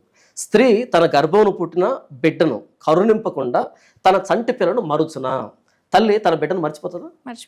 మర్చిపోదు. ప్రశ్న మరుచునా అని ప్రశ్నార్థకం వేశాడు. మర్చిపోతుందా అంటే మర్చిపోదని మీరు అన్నారు కదమ్మా, మర్చిపోతుంది. కొన్ని సందర్భాల్లో మీరు చూడండి, బాలింతలు పడుకుంటారు కదా, ఉన్న పలంగా బిడ్డ టపివని కింద పడతాడు. అప్పుడు మెలకులో ఉన్న భర్త ఎవరో వచ్చి ఎత్తి పెట్టినప్పుడు అప్పుడు మెలకులోకి వస్తా, అంటే అంతవరకు అలసిపోయి ఉంటుంది, తాను అలసిపోయి నిద్రపోయి ఉంటుంది. ఈలోపు బిడ్డ మెలకు వచ్చి దొర్లు కింద పడినటువంటి సందర్భంలో బోల్డ్ అని మనం చూస్తాం. అంటే తల్లి కూడా ఏదో ఒక సమయంలో ఆదమరిచి నిద్రపోయి బిడ్డను మర్చిపోయే అవకాశం ఉంది. వారైనను మరుచుదురు కానీ నేను నిన్ను మరువను అని దేవుడు అంటున్నాడు. అంటే తల్లికి ఎప్పుడు తెలుస్తుంది పుట్టే బిడ్డ మగబిడ్డ ఆడబిడ్డ కూడా పుట్టేంతవరకు కూడా తెలియదు. ఈ మధ్య మన స్కానింగ్ వచ్చిన కాబట్టి తెలుస్తుంది, కానీ పుట్టేంతవరకు తల్లికి మగ ఆడో తెలియదు, నలుపో తెలుపో తెలియదు, బ్రతికి పుడతాడో చనిపోయి పుడతాడో తెలియదు, ఎలా ఉంటాడు ఏ పోలికో తెలియదు. కడుపు మీద చేయబెట్టుకొని బిడ్డ పుడుతున్నాడని ఆనందపడడం తప్ప లోపల ఏం జరుగుతుందో తనకు కూడా తెలియదు. తాను కూడా టెస్ట్ చేసుకునేంతవరకు తను కన్సీవ్ అయిందనే విషయం కూడా తెలియదు తనకి. అంటే తనకే తెలియకుండా తన గర్భంలో ఈ ప్రాసెస్ని పెట్టింది ఎవరమ్మా? ఎవరు తయారు చేస్తున్నారు మానవుణ్ణి? తల్లి తయారు చేయలేదు, తండ్రి తయారు చేయలేదు. ఈ బిడ్డ ఎంత అద్భుతంగా ఎలా వస్తున్నాడు? దేవుడు చేసిన సృష్టి కదా. కాబట్టి తల్లి గర్భంలో నన్ను నిర్మించిన దేవుడు. రవీంద్రనాథ్ ఠాగూర్ ఒక మాట అంటాడమ్మా, నేను పుట్టక ముందే నా తల్లి రొమ్ములో పాలు పెట్టిన దేవుడు నన్ను మర్చిపోతాడా అని. నేను పుట్టక ముందే నా తల్లి రొమ్ములో పాలు పెట్టినటువంటి దేవుడు పుట్టగానే ముర్రు పాలు ఇవ్వాలంటారు. తల్లి తయారు చేసిన కాదవే, తల్లి శరీరాన్ని తయారు చేసిన దేవుడు. కాబట్టి తల్లే దేవుని సృష్టి, తల్లిలో మనమే దేవుని సృష్టి. కాబట్టి తల్లి ఇరువురిని కలిసి ఆయనకి సాగిలపడాలి.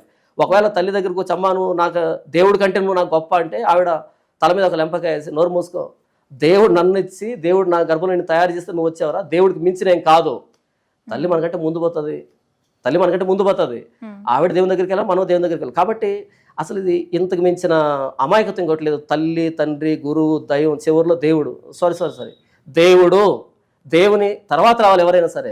దేవుడు యావత్తు చేసిన దేవుడు బైబిల్ చెప్తుంది. అంటే మీకు ఇప్పుడు కష్టం రావట్లేదు, నష్టం రావట్లేదు, ఎలాంటి దెబ్బలు తగలట్లేదు, కింద పడిపోకుండా దేవుడు చూసుకుంటున్నాడు మిమ్మల్ని. ఆయన నిన్ను మరవట్లేదు కదా. కాదు లక్ష్మి, నేను చెప్పింది ఏంటంటే తల్లి కూడా ఆదమరిచి బిడ్డను మరిచిపోయే సందర్భాలు ఉంటాయి, కానీ దేవుడు మనల్ని మరిచిపోలేదు అని చెప్తున్నాను. నేను పడట్లేదు, నాకు గాయాలు కావట్లేదు అని చెప్పట్లేదు, నేను పడట్లేదు గాయాలు కావట్లేదు చెప్పట్లేదు. అక్కడ తల్లిని పోలుస్తూ తండ్రిని పోలుస్తూ చెప్పిన మాట అది, అంటే దేవుని పోలుస్తూ చెప్పిన మాట. దేవుడు మిమ్మల్ని మర్చిపోలేదు అని మీరు ఎలా గ్రహిస్తారు? బ్రతికున్నాను కదమ్మా. చచ్చిపోతే మర్చిపోయినట్టే? లేదు, ఆయన దగ్గర తీసుకున్నాడని చెప్పాను కదా. నరులారా తిరిగి రండి అని ఆయన మరలా పిలుస్తున్నాడు. స్కూల్కి వెళ్ళిన బిడ్డని తల్లి ఎలాగైతే ఎదురు చూస్తుందో నేను రావడం కోసం ఆయన ఎదురు చూస్తున్నాడు. నాకు ఒక పరిమితి నియమించాడు, ఒక ఆయుష్ నియమించాడు. అది అయిపోయిన తర్వాత నేను ఆయన దగ్గరికి వెళ్ళాలి. చనిపోతున్నా అంటే ఆయన దగ్గరికి వెళ్తున్నాను, లేదు ఇక్కడ ఉన్నాను సార్ ఆయన కాపాడుతున్నాడు. కొట్టినా తిట్టినా ఒక పాఠం నేర్పిస్తున్నాడు. ఆయన ఇచ్చిన జీవితం ఏ దెబ్బ తగలకుండా కింద పడకుండా అసలు జీవితమే కాదు అది. జీవితం కాలజ్ఞానంలో బ్రహ్మం గారు ఒక మాట రాస్తారు. ఏ పేజీలో అమ్మా? పేజీ నాకు తెలియదు, పేజీ తెలియదు, ఆ పుస్తకం తెలియదు, అధ్యాయాలు ఏమీ తెలియదు. ఆయన అన్నాడు, మనం మాట్లాడుతుంటా ఏమన్నాడు ఎవరికి తెలియదు. అలాంటి పుస్తకం ఉండి లైన్స్ ఉంటే అది దేవుడు అని అర్థం కాదు కదా. మీరు ఎప్పుడైనా పుస్తకాన్ని చూసారా? ఎక్కడ నా పుస్తకం నా తెలుగు మా జిల్లానే కదా, మా జిల్లానే కదా, మా ఏరియానే కదా. ఆయన రాసిన పుస్తకంలో దేవుడే లేడని చెప్పే వాళ్ళు కూడా వస్తారు అని చెప్పి ఆయన మాట్లాడిన అంశం ఉంది. ఇంతవరకు నేను దేవుడు లేడని చెప్పానా? ఆయన దేవుడు కాదని చెప్తున్నా నేను. దేవుడే దేవుడు కాడు అని అంటున్నారు కదా. కాదు, మానవుల చేత సృష్టించబడిన వాళ్ళు దేవుళ్ళు కాదు, మానవుని సృష్టించిన ఆయన దేవుడు నేను చెప్తున్నది. ఇప్పుడు శివుడు కావచ్చు లేకపోతే రాముడు కావచ్చు, వీళ్ళందరూ మానవుల చేత సృష్టించబడిన వాళ్ళందరి గురించి నేను మాట్లాడనమ్మా. ఎందుకంటే అవి సున్నితమైన విషయాలు, వాటిని ఎత్తాను అనుకోండి అనవసరమైన కాంట్రవర్సీలో దోకడం అంతే. నా యేసుప్రభు గురించి అడగండి, మీరు అంతసేపు అడిగినా చెప్తాను అంతే. సృష్టిలో అంటే ఒకళ్ళు దేవుడు అని అంటున్నాము అంటే ఇంకొకళ్ళు కాదు అని అర్థం అని చెప్పి మేము చేసుకుంటాం. 2 2 4 అంటే 5 కాదనే కదా. 1 1 1 4 కూడా 4 కదా. ఏదైనా సరే 4 అన్నా అంటే 5 కాదనే కదా. మీరు 1 పెట్టుకుంటారు 2 పెట్టుకుంటారు నాకు తెలియదు, అది 5 కాదనే కదా. ఇప్పుడు మీరు 2 2 అంటున్నారు, మేము 1 1 1 1 అని చెప్పి 4 అంటున్నాము. ఈ 4 కూడా మీరు 4 కాదు 2 2 2 అంటే 4 అంటే అది మీకు మూర్ఖత్వం అయినట్టు కదా. సరే చెప్పండి, 1 1 1లో పాపం అంటే ఏంటి చెప్పండి. మనం చేసుకునే కర్మే పాపం. పాపం అని డెఫినేషన్ చెప్పండి. మనం చేస్తే ఏదైతే పనులు ఉంటాయో అందులోనే పాపము ఉంటుంది అని చెప్తున్నాను. ఒకడు దొంగతనం చేస్తాడు, ఉమ్, నేనేం చేశాను అని అంటాడు. ఒకడు దానం చేస్తాడు. ఉమ్, ఒకదాన్ని పాపము అని అనాలంటే, ఒకదాన్ని తప్పు అని అనాలంటే ఒక స్టాండర్డ్ ఉండాలి, ఒక ఆబ్జెక్టివ్ ఉండాలి. ఉమ్, దాంతో పోల్చినప్పుడే ఒక గీత వంకరగా ఉంది అని అనాలనుకోండి, మన మనసులో తిన్నగా ఉండేది ఎలాగ ఉంటుందో ఉన్నప్పుడే ఇది వంకరది అని తెలుస్తుంది. ఒక స్టాండర్డ్ ఉండాలి, అవును, ఓకేనా, ఒక ఆబ్జెక్టివ్ ఉండాలి. అలా ఉన్నప్పుడే తెలుస్తుంది. అవును. అలాగే ఒకటి తప్పు అని చెప్పాలంటే, ఇంకొకటి ఇప్పుడు దొంగ దగ్గరికి వెళ్ళి ఎందుకు తప్పు చేస్తాను, నేనే తప్పు చేశాను అంటాడు. వాడికి దొంగతనం తప్పు కాదు. ఒక అబద్ధం చెప్తున్నాడు అది తప్పు కాదు. ఒక మోసం చేసుకుని అది తప్పు కాదు. వాడి దగ్గరికి వెళ్తే వాడి పాయింట్ ఆఫ్ వ్యూలో కరెక్ట్. ఇప్పుడు ఎవరి పాయింట్ ఆఫ్ వ్యూలో వాడిని అడిగినప్పుడు తప్పు కాదు అది. ఉమ్, ఏది ఎప్పుడు అది తప్పు అవుతుందంటే నిజమేంటో తెలియాలి. ఉమ్, ఏది నిజమో తెలిస్తే దాని కాదంతా తప్పు అయిపోతుంది. ఉమ్, ఇప్పుడు మీ ఒకటిలో నిజమేంటో చెప్పండి, అప్పుడుగా పాపం అనేది బయటకు వస్తుంది. పరిశుద్ధత ఏంటో తెలిస్తే అప్పుడు కదా పాపం ఏంటో బయటకు వస్తుంది. ఒక ఆయనేమో ఏమంటారు కొన్ని వేల మందితో ఏదో చేసి ఇది లోక కళ్యాణం అన్నాడు. ఉమ్, ఇప్పుడు నేను ఇద్దరితో చేస్తే తప్పేంటి? ఉమ్, తప్పేం కాదు కదా. వెరీ గుడ్, శభాష్, అది తప్పేం కాదు మీకు. కానీ మాకు బైబిల్ ఏముంటుంది తెలుసా, వ్యభిచరింపకూడదు, ఫుల్ స్టాప్ అంతే. దానికి వెనక ముందు సబ్ టైటిల్స్ ఫ్రేజెస్ ఏమి ఉండవు. ఉమ్, ప్రభువైన యేసుక్రీస్తు అన్నారు, నాలో పాపం ఉన్నదని మీరు ఎవడైనా స్థాపించగలడా అని సవాల్ చేశాడు ఆయన. ప్రభువైన యేసుక్రీస్తు ఏ పాపం చేయలే ఆయన. ఒక స్త్రీని మోహపు చూపుతో చూసు ప్రతివాడు అప్పుడే తన హృదయం ఆమెతో వ్యభిచారం చేసిన వాడు. అంటే చూపు కూడా పరిశుద్ధంగా ఉండాలని ప్రభువైన యేసుక్రీస్తు అని చెప్పాడు. ఇప్పుడు నాకేంటంటే చూపు తప్పుగా చూసినా సరే పాపం అనేది నాకు స్పృహ ఉంటుంది. కానీ మీ ఒకటిలో 16 ఎంతమందితో పోయినా సరే తప్పు కాదన్నప్పుడు ఇద్దరితో తప్పేంటి అనేది వస్తుంది ఇక్కడ. అంటే బైబిల్లో తప్పులేం లేవా? అయ్యో, ఇంతవరకు నేను ఏం చెప్పాను తల్లి, అర్థమైంది. పాపాల గురించి అంటే ఇప్పుడు నేను క్వశ్చన్ బైబిల్లో ఒకటి అడగాలి తప్పులు అనుకుంటున్నాను. బైబిల్లో తప్పులు ఉండవు. బైబిల్ మీద ఏముంటుందంటే అమ్మా చూడండి, చదవండి ఇక్కడ, పరిశుద్ధ గ్రంథం. పరిశుద్ధ గ్రంథం. ఇందులో అపరిశుద్ధత ఉండదు. పరిశుద్ధ గ్రంథం, పరిశుద్ధతే. ఓకే, ఈ టైటిల్ దీనికి తప్ప ఇంక దేనికి సరిపోదు. ఉమ్, ఎందుకంటే నా యందు పాపం ఉన్నదని మీలో ఎవడైనా స్థాపించగలడన్న ఏకైక వ్యక్తి ప్రభువైన యేసుక్రీస్తు. సైన్యములకు అధిపతి యెహోవా పరిశుద్ధుడు, పరిశుద్ధుడు, పరిశుద్ధుడు, పరిశుద్ధుడు అని మానక దివారాత్రం గాన ప్రతిగానాలు చేస్తున్నటువంటి దేవుడు ఈయన. నేను పరిశుద్ధులైన ప్రకారం మీరు కూడా పరిశుద్ధులై ఉండండి అని చెప్పినటువంటి గ్రంథం ఇది. కాబట్టి పరిశుద్ధ గ్రంథంలో అపరిశుద్ధత ఎందుకు ఉంటుంది? ఉండదు, తప్పులు లేవు.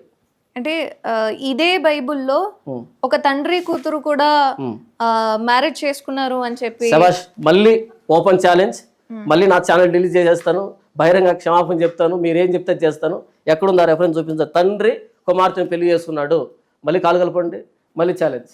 తండ్రి కూతురు పెళ్లి చేసుకుంటాడు ఎక్కడైనా? హలో హలో అక్క, చెప్పమ్మా. బైబిల్లో లోతు అని చెప్పి మీరు తండ్రి కూతులకు సంబంధించిన సంబంధాన్ని గురించి మాట్లాడారు కదా. పెళ్లి, అవునవును, లోతుకి 2 కూతుళ్ళు అయితే ఎక్కడా కూడా వాళ్ళకి భర్తలు దొరకకపోతే తండ్రికి ద్రాక్షరసం ఇచ్చి సైనించి పిల్లల్ని కన్నారు, రాజ్యానికి రాజులు చేశారు. ఇది నిజమేనా? మీరు అడిగిన ప్రశ్న ఏంటి? అంటున్నా. అంటే ఆ విధంగా పెళ్లి కాకుండా ఆగండి, మీరు అడిగిన ప్రశ్న ఏంటి? తండ్రి కూతుళ్ళు పెళ్లి చేసుకోవచ్చా కదా, చూపించండి. పెళ్లి చేసుకోకుండా అక్రమ నేను సంబంధం మీకు స్టార్టింగ్ లో ఏం చెప్పానంటే, ఆ సుబ్బలక్ష్మి తీసుకురండి, అక్కడ కూర్చి వేయండి, మీరు ఇక్కడ కూర్చోండి, డైరెక్ట్ గా అడగండి. ఓకే, ఇప్పుడు ఆమె చెప్పిన వాక్యం కరెక్టేనా? కాదమ్మా, మరి అక్కడ రాయబడినటువంటి సందర్భం నేను మరలా చెప్తున్నా కదా, అక్కడ రాయబడిన సందర్భం వేరు. కమాండ్ కి ఇన్సిడెంట్ కి జరిగిన సందర్భానికి తేడా ఉంటది. కమాండ్ అంటే ఇలా చేయమని చెప్పేది, ఇన్సిడెంట్ అంటే ఇలా జరిగింది అనేది అర్థమవుతుందా? ఏది ఫాలో అవుతాం అంటే కమాండ్ ఫాలో అవుతాం. ఆవిడ తీసుకురండి అబ్బా, ఎందుకు అంత ఆవిడ అంత ఆత్రంగా ఉన్నప్పుడు ఆవిడ ఏర్పాటు చేయండి. వాళ్ళ అంటే సందర్భం గురించి కమెంట్ చేయడము. ఒక సందర్భం ఇలా జరిగింది. ఉదాహరణకి TV9 లో పలానా చోట ఒక తండ్రి, ఎందుకులేండి ఈ మధ్య నేరాల ఘోరాలు వస్తున్నాయి కదా, నేరాల ఘోరాలు ఏంటంటే వేసవి సెలవులకి ఇంటికి వస్తుంది కుమార్తె, 8వ తరగతి పాప. ఇంటికి తీసుకున్నామని భార్య భర్తను పంపించింది. భర్తను పంపిస్తే భర్త హాస్టల్లో నుంచి తనను పికప్ చేస్తున్నాడు, తీసుకొచ్చిన తర్వాత రాత్రి 11 అవుతున్నా ఇంటికి రావట్లే. అప్పుడు ఫోన్ చేసి పోలీసులు కంప్లైంట్లు ఇస్తే తెలిసింది ఏంటంటే వాడు సొంత కూతుర్ని తీసుకుని వెళ్ళి పక్కన అడవిలో తీసుకుని వెళ్ళి అత్యాచారాన్ని చంపిపడేశాడు. ఇంట్లో చెప్తుందని నేరాల ఘోరాల్లో వచ్చింది. ఇప్పుడు ఇది నేరాల ఘోరాల్లో చెప్పాడు. ఇలా చెప్పడం ద్వారా మీరు కూడా మీ పిల్లల్ని, మీ కుమార్తెని ఇలాగే చేయండి అని చెప్తున్నారా, లేకపోతే ఇలాంటి దౌర్భాగ్యులు ఉన్నారు జాగ్రత్త అని చెప్తున్నారా? జాగ్రత్త అనే చెప్తాం కదా. మరి బైబిల్లో ఇలా జరిగింది, ఇలాంటి నీచులు ఉన్నారు, ఇలా ఉండడం అన్నది దేవునికి నచ్చనిది ఆ సందర్భం రాయబడి ఉంటుంది, వీళ్ళు యెహోవా సమాజంలో చేరకూడదు, 10వ తరం వాళ్ళు కూడా ఇలాంటి వాళ్ళు యెహోవా సన్నిధికి రాకూడదు అని రాయబడి ఉంటుంది. ఇలాంటి వాళ్ళు అమ్మోనీయులు, మోయాబీలు, వారి 10వ తరం కూడా యెహోవా సమాజంలో చేరకూడదు, ఇంత భ్రష్టు వీళ్ళు అని రాయబడితే దాన్ని పట్టుకొచ్చి మీకేం చెప్పింది? తండ్రి కూతురు పెళ్లి చేసుకున్నారు అని చెప్పి. ఒకవేళ తండ్రి కూతురు పెళ్లి చేసుకున్న బైబిల్లో ఉంటే కనుక ఎంతమంది క్రైస్తవులు వారి కూతురు పెళ్లి చేసుకుంటున్నారు? ఎక్కడైనా చూసారా? ఏది ఇన్సిడెంటు, ఏది కమాండ్మెంటు, ఏది క్వశ్చను, ఏది స్టేట్మెంటు, ఏ కామన్ సెన్స్ లేకుండా, అదే అంటున్నా కదా, వాట్సాప్ యూనివర్సిటీ ఇదంతా. ఏదో ఎవరు చెప్పారు, దాన్ని ఫార్వర్డ్ చేసుకుంటాం, ఏదో బాగుంది క్యాచీగా. మీ కొడుకుని పెళ్ళైన తర్వాత పలకా బలపం తీయించి క్యారీ బ్యాగ్స్ పెట్టి, బ్యాగ్లో నోట్స్లు పెట్టి, ఒరే నువ్వు స్కూల్కి వెళ్ళి ఒక 10 చుట్లు తిరిగి స్కూల్ చుట్టూ మరలా ఇంటికి రాదని చెప్పండి. అలా సంవత్సరం పాటు స్కూల్కి వెళ్ళడం, స్కూల్ చుట్టూ తిరగడం, మరలా ఇంటికి రావడం. సంవత్సరం తర్వాత ఏం నేర్చుకున్నా చెప్పరా అంటే వాడు ఏం చెప్తాడు? మీకు ఏది చెప్పామో అదే చెప్తాడు. పుస్తకాన్ని తెరిచి ఏం నేర్చుకున్నారంటే ఏం చెప్తాడు? కాదు, బైబిల్ని సరిగ్గా ఆవిడ అర్థం చేసుకోలేకపోయింది, సరిగ్గా అర్థం చేయించే పాస్టర్ని ఆవిడ ఎంచుకోలేకపోయింది. అంటే పాస్టర్ల తప్ప 90% మంది పాస్టర్లు బైబిల్ని బైబిల్గా టీచ్ చేయట్లేదు. మీ హైదరాబాద్లోనే కల్వరి టెంపుల్, బెల్లంపల్లి ఇవన్నీ ఏడ్చాయి కదా, ఈ కొబ్బరి నూనె బాటలు అమ్ముకోవడం కానీ, టచ్ అనడం కానీ, దొంగ సాక్ష్యాలు కానీ, దశంభాగాలు కానీ ఏడుస్తున్నారు కదా, పెద్ద పెద్ద చర్చలవే కదమ్మా మీ హైదరాబాద్లోనే. ఇవన్నీ క్రిస్టియన్లు అంటే మతంలో క్రిస్టియన్స్ కాదు, అవి క్రైస్తవులు కాదు. జస్ట్ వాళ్ళు వ్యక్తిగతంగా వాళ్ళ సామ్రాజ్యాన్ని పెంచుకోవడానికి యేసుప్రభు పేరును అడ్డు పెట్టుకొని జరుగుతున్నటువంటి వ్యాపారం అది, అంతే. క్రైస్తవం కాదు అది. అంటే చాలా స్టేజ్లలో చూసిన విషయం ఏంటి అంటే సడన్ గా ఇప్పుడు మీరు అన్నారు కదా టచ్ అని చెప్పి, ఈ క్యాన్సర్లు అనేవి వెళ్ళిపోతాయని చెప్పి ఒక చిన్న పాపను కూడా చచ్చిపోయిన విషయం కూడా ఉంది. క్యాన్సర్ కాదు, కోల్డ్ కూడా పోతుంది టచ్ అంటే. టచ్ అంటే అంటుకుంటది కానీ పోతుంది. మరి ఎక్కడో స్టేజ్లలో అసలు తెలియని పేర్లు తెలియని వాళ్ళకి మీకు అమ్మ ఇట్లా యేసుప్రభు నీకు ఉద్యోగం ఇప్పిస్తాడు, నీ ఇంట్లో కుటుంబంలో సమస్యలు పోతాయి అని చెప్పే వాళ్ళందరూ. ఒకసారి ట్రాన్స్ సినిమా చూడండి మీరు, అందులో బాగా క్లారిటీగా ఎక్స్ప్లెయిన్ చేస్తుంది దాన్ని. ట్రాన్స్ సినిమా చూడండి, నేను చెప్తున్నా కదా, అలాంటి పాస్ దగ్గరికి వెళ్ళి కూర్చోంటది ఈ సుబ్బలక్ష్మి, అంతేనా? అలా కూర్చోంటది, ఓహో ఇదే క్రిస్టియన్ అంటే వచ్చి ఉంటుంది. బైబిల్ తెరిచి ఏనాడైనా దాన్ని చదివి ఉంటే, లేకపోతే ఇప్పుడు నా ఛానల్ ఉంది కదా, నా ఛానల్ సబ్స్క్రైబ్ చేసుకోమని చెప్పండి, లక్ష్యంగా బైబిల్ నేర్చుకోండి, ఒక నెలకే మంచి మెరిట్ స్టూడెంట్ అవుతుంది. లేకపోతే తీసుకొచ్చి డిబేట్ పెట్టండి, లక్ష్యంగా మాట్లాడుతున్న ఇబ్బంది ఏం లేదు. అయితే ఇప్పుడు దశమ భాగం అని చెప్పి ఇస్తూ ఉంటారు కదా, మనం ఏ పని చేసినా సరే అందులో కొంత భాగాన్ని దేవుడికి మనం సమర్పించుకోవాలి అని చెప్తూ ఉంటారు. ఇది నిజంగానే బైబిల్లో ఉందా? బైబిల్ 2 భాగాలు ఉంటుందమ్మా. ఒకటి పాత నిబంధన, కొత్త నిబంధన. నిబంధన అంటే అగ్రిమెంట్ అని, covenant. Old agreement, new agreement. మీ దగ్గర 2 అగ్రిమెంట్లు ఉన్నాయి అనుకోండి, ఓల్డ్ న్యూ 2 అగ్రిమెంట్లు ఉన్నాయి. ఓల్డ్ అగ్రిమెంట్ ఒకటి చేస్తున్నారు, నాతో మీరు 10 లక్షలు ఇచ్చారు, మొత్తానికి ఏదో ఒక అగ్రిమెంట్ జరిగింది. అయితే మీ మీద జాలిపడి కట్టలేకుంది అని చెప్పేసి ఇంకో కొత్త అగ్రిమెంట్ రాసుకున్నాం. ఈ ఓల్డ్ అగ్రిమెంట్ ఉంది. ఈ ఓల్డ్ అగ్రిమెంట్లో ఏముందంటే 2024 డిసెంబర్ 24 తారీఖు కట్టాలి, కట్టకపోతే ఇంటిని జప్తు చేస్తాను రాస్తున్నా అక్కడ. అయితే ఆ సమయం వస్తుందిగా మీరు మొరపెట్టుకున్నారు, నా వల్ల కాదన్నారు. నేనేం చేస్తానంటే కాదు 2028 డిసెంబర్ 28కి కట్టండి అని కొత్త అగ్రిమెంట్లో ఉంది. ఇప్పుడు 2024 24వ తారీఖు వచ్చినప్పుడు మీరు టెన్షన్ పడతారా? పడతారా? ఎందుకు అంటే వేరే అగ్రిమెంట్ ఉంది కాబట్టి నేను పడను. పడరు అంటే అంతవరకు రాలేదు, అంతవరకు రాలేదు, 28 దాకా ఉంది రెండు అగ్రిమెంట్. అప్పుడు ఏం చేస్తారంటే ఈ ఓల్డ్ అగ్రిమెంట్ అనేది ఏం చెప్తుంది అంటే, నేను మీ మీద చూపించిన దాతృత్వం, లేకపోతే మిమ్మల్ని నేను ఏదో ఉపేక్షించాను కదా, అంటే కొంత గడువు ఇచ్చాను కదా, దానికి ఒక హిస్టరీ లాగా, ఒక గుర్తులాగా ఉంటుంది తప్ప దాని చూసి భయపడాల్సి అక్కర్లేదు. అలా బైబుల్లో ఓల్డ్ టెస్టిమెంట్లో దశమ భాగం అనేది ఉంది. ఎవరికి ఉంది? 12 గోత్రాలు ఇశ్రాయేలు ప్రజలకు ఉంది. ఆ 12 గోత్రాలు ఇశ్రాయేలు ప్రజలు 13 గోత్రమైనటువంటి లేవీ గోత్రం, అది 13గా లెక్కించబడలేదు, లేవీ గోత్రాన్ని పోషించడానికి మందిరంలో యాజకత్వం జరగడానికి దేవుని నిర్ణయించినటువంటి విధి ఎవరికి? ఇశ్రాయేలులకి, 12 గోత్రాలకి. భారతదేశంలో మనకు కాదు, మనది కొత్త నిబంధన. మరి పాత నిబంధన ఎందుకు బైబిల్ అంటారు? అది హిస్టరీ, దేవుడి గతంలో ఇలా చేశాడు. ఈరోజు మనం దశమభాగం ఇవ్వాల్సిన అక్కర్లేదు, ధారాళంగా, ప్రేమగా, స్వేచ్ఛగా దేవుడు మనం ప్రేరేపించినంత, మనకు ఉన్నంత ఇవ్వాలనిపిస్తే ఇవ్వచ్చు, ఇవ్వద్దనిపిస్తే ఇవ్వాల్సిన అక్కర్లేదు. నేను దేవుని మందిరానికి వెళ్తున్నాను, అక్కడ దేవాలయంలో పరిచర్య జరగాలంటే, అక్కడ కార్యక్రమాలు జరగాలంటే నేను వచ్చి ఇక్కడ దేవుని సన్నిధిలో ఆనందిస్తున్నాను కాబట్టి నా వంతుగా నేను చేయాల్సిన బాధ్యత నాకు ఉంది అనిపిస్తే ఇవ్వచ్చు. నేను ఎందుకు ఇవ్వాలంటే లక్షణంగా ఇవ్వద్దు. కంపల్షన్ లేదు. చాలా మంది పాస్టర్లు ప్రతి దానికి దశమ భాగం ఇవ్వాలి, లేకపోతే ఆ పని అనేది జరగదు, ఇంకా నెగటివ్స్ అనేవి స్ప్రెడ్ చేయడం నేను కూడా చాలా సార్లు విన్నాను. అలాంటి వాళ్ళని ఎండగట్టడం కూడా నా ఛానల్లో జరుగుతుంది. నా ఛానల్ కూడా చూడండి, వుల్వ్స్ ఇన్ షీప్స్ క్లోతింగ్ అని, వుల్వ్స్ ఇన్ షీప్స్ క్లోతింగ్, గొర్రె చర్మ వేసుకున్న తోడెల్లు అని నా ఛానల్లో అలాంటి వారిని ఎండగడుతూనే ఉంటాను. దశమ భాగం అనే పదం కొత్త నిబంధన కాదు, పాత నిబంధన. నేను అదే పనిగా యుద్ధం చేస్తున్నాను. అంటే అసలు క్రిస్టియానిటీ అంటే ఏంటి? క్రిస్టియానిటీ అంటే, క్రిస్టియన్ అంటే లిటిల్ క్రైస్ట్. క్రిస్టియన్ అంటే లిటిల్ క్రైస్ట్. లిటిల్ క్రైస్ట్ అని ఎందుకన్నారు అంటే, క్రీస్తు ఏం చెప్పాడో అలాగే బిహేవ్ చేసేవాళ్ళు, అలాగే ప్రవర్తించే వాళ్ళని లిటిల్ క్రైస్ట్ అని పిలిచారు. అంటే జిరాక్స్ కాపీలు లెక్క. యేసు ప్రభు ఎలా బిహేవ్ చేశాడు, ఎలాగున్నాడు, ఎగ్జాక్ట్గా వీళ్ళు కూడా అదే టీచింగ్లో ఉన్నారు కాబట్టి వీళ్ళు లిటిల్ క్రిస్టియన్స్ అని పిలిచారమ్మా. క్రిస్టియానిటీ అంటే క్రీస్తుని ఇమిటేట్ చేయడం, అనుకరించడం, క్రీస్తుని చూపించడం, క్రీస్తులా మారేదానికి ప్రయత్నం చేయడం, క్రీస్తు ప్రాణత్యాగాన్ని అంగీకరిస్తూ ఆయనలాగా రూపాంతరం చెందేదానికి ఆ ప్రయాసని, ఆ ప్రాసెస్ని క్రిస్టియానిటీ అని పిలుస్తారు. ఓకే, పాస్టర్లు అంటే వాళ్ళు ఎలా ఉండాలి? నిజంగానే ఇట్లా సువార్త అనేది ప్రతి ఒక్కరికి తెలపాలి, తెలియజేయాలి అనడానికి పాస్టర్లు అనే వాళ్ళు ఉండాలి అని చెప్పి ఉందా బైబిల్లో? అవునమ్మా, అవునమ్మా, ఉందమ్మా. పాస్టర్లు, పాస్టర్ అంటే ఏంటంటే అమ్మా కాపరి అని. పాస్టర్ అంటే కాపరి. ఒక మందని కాపరి లేకపోతే మంద చెదిరిపోతుంది కదా, గొర్రెల మంద. అలాగే గొర్రెల మందని ఎలాగైతే పోషించడమో, కాపాడడమో, వాటికి వైద్యం చేయడమో, వాటిని బాగోగులు చూడడం ఎలాగైతే కాపరి చేస్తాడో, అలాగే ప్రభు అయిన యేసుక్రీస్తు మందని, అంటే ఆయనలో విశ్వాసం ఉంచిన వారిని వారికి టీచ్ చేయడం కానీ, వారికి సపోర్ట్ చేయడం కానీ, వారికి గైడెన్స్ ఇవ్వడం కానీ, వారిని కాపాడేటువంటి ఈ లోకంలో పడిపోకుండా ఆ వ్యక్తి పాస్టర్, కాపరి అని పిలుస్తారు. అంటే ఇప్పుడు పాస్టర్లలో చాలా మంది కూడా మగవాళ్ళే ఎక్కువగా ఉండడం చూసాం. ఆడవాళ్ళు ఎందుకు ఉండరు? పాస్టర్లలో ఆడవాళ్ళు ఉండరు. ఎందుకు? మరొకసారి చెప్తానండి, పాస్టర్లో ఎక్కువ శాతం మగవాళ్ళు కాదు, ఉన్న వాళ్ళంతా మగవాళ్ళే ఉండాలి. కాకపోతే ఈ మధ్య సోషల్ మీడియా వచ్చినటువంటి పుణ్యం చేత మేము కూడా 10 మంది కనపడాలనేటువంటి ఆ గొప్ప దొగ్ధతో చాలా మంది బయలుదేరారు కదా స్త్రీలు. వాస్తవానికి స్త్రీలు పాస్టర్లుగా ఉండరు, ఉండకూడదు.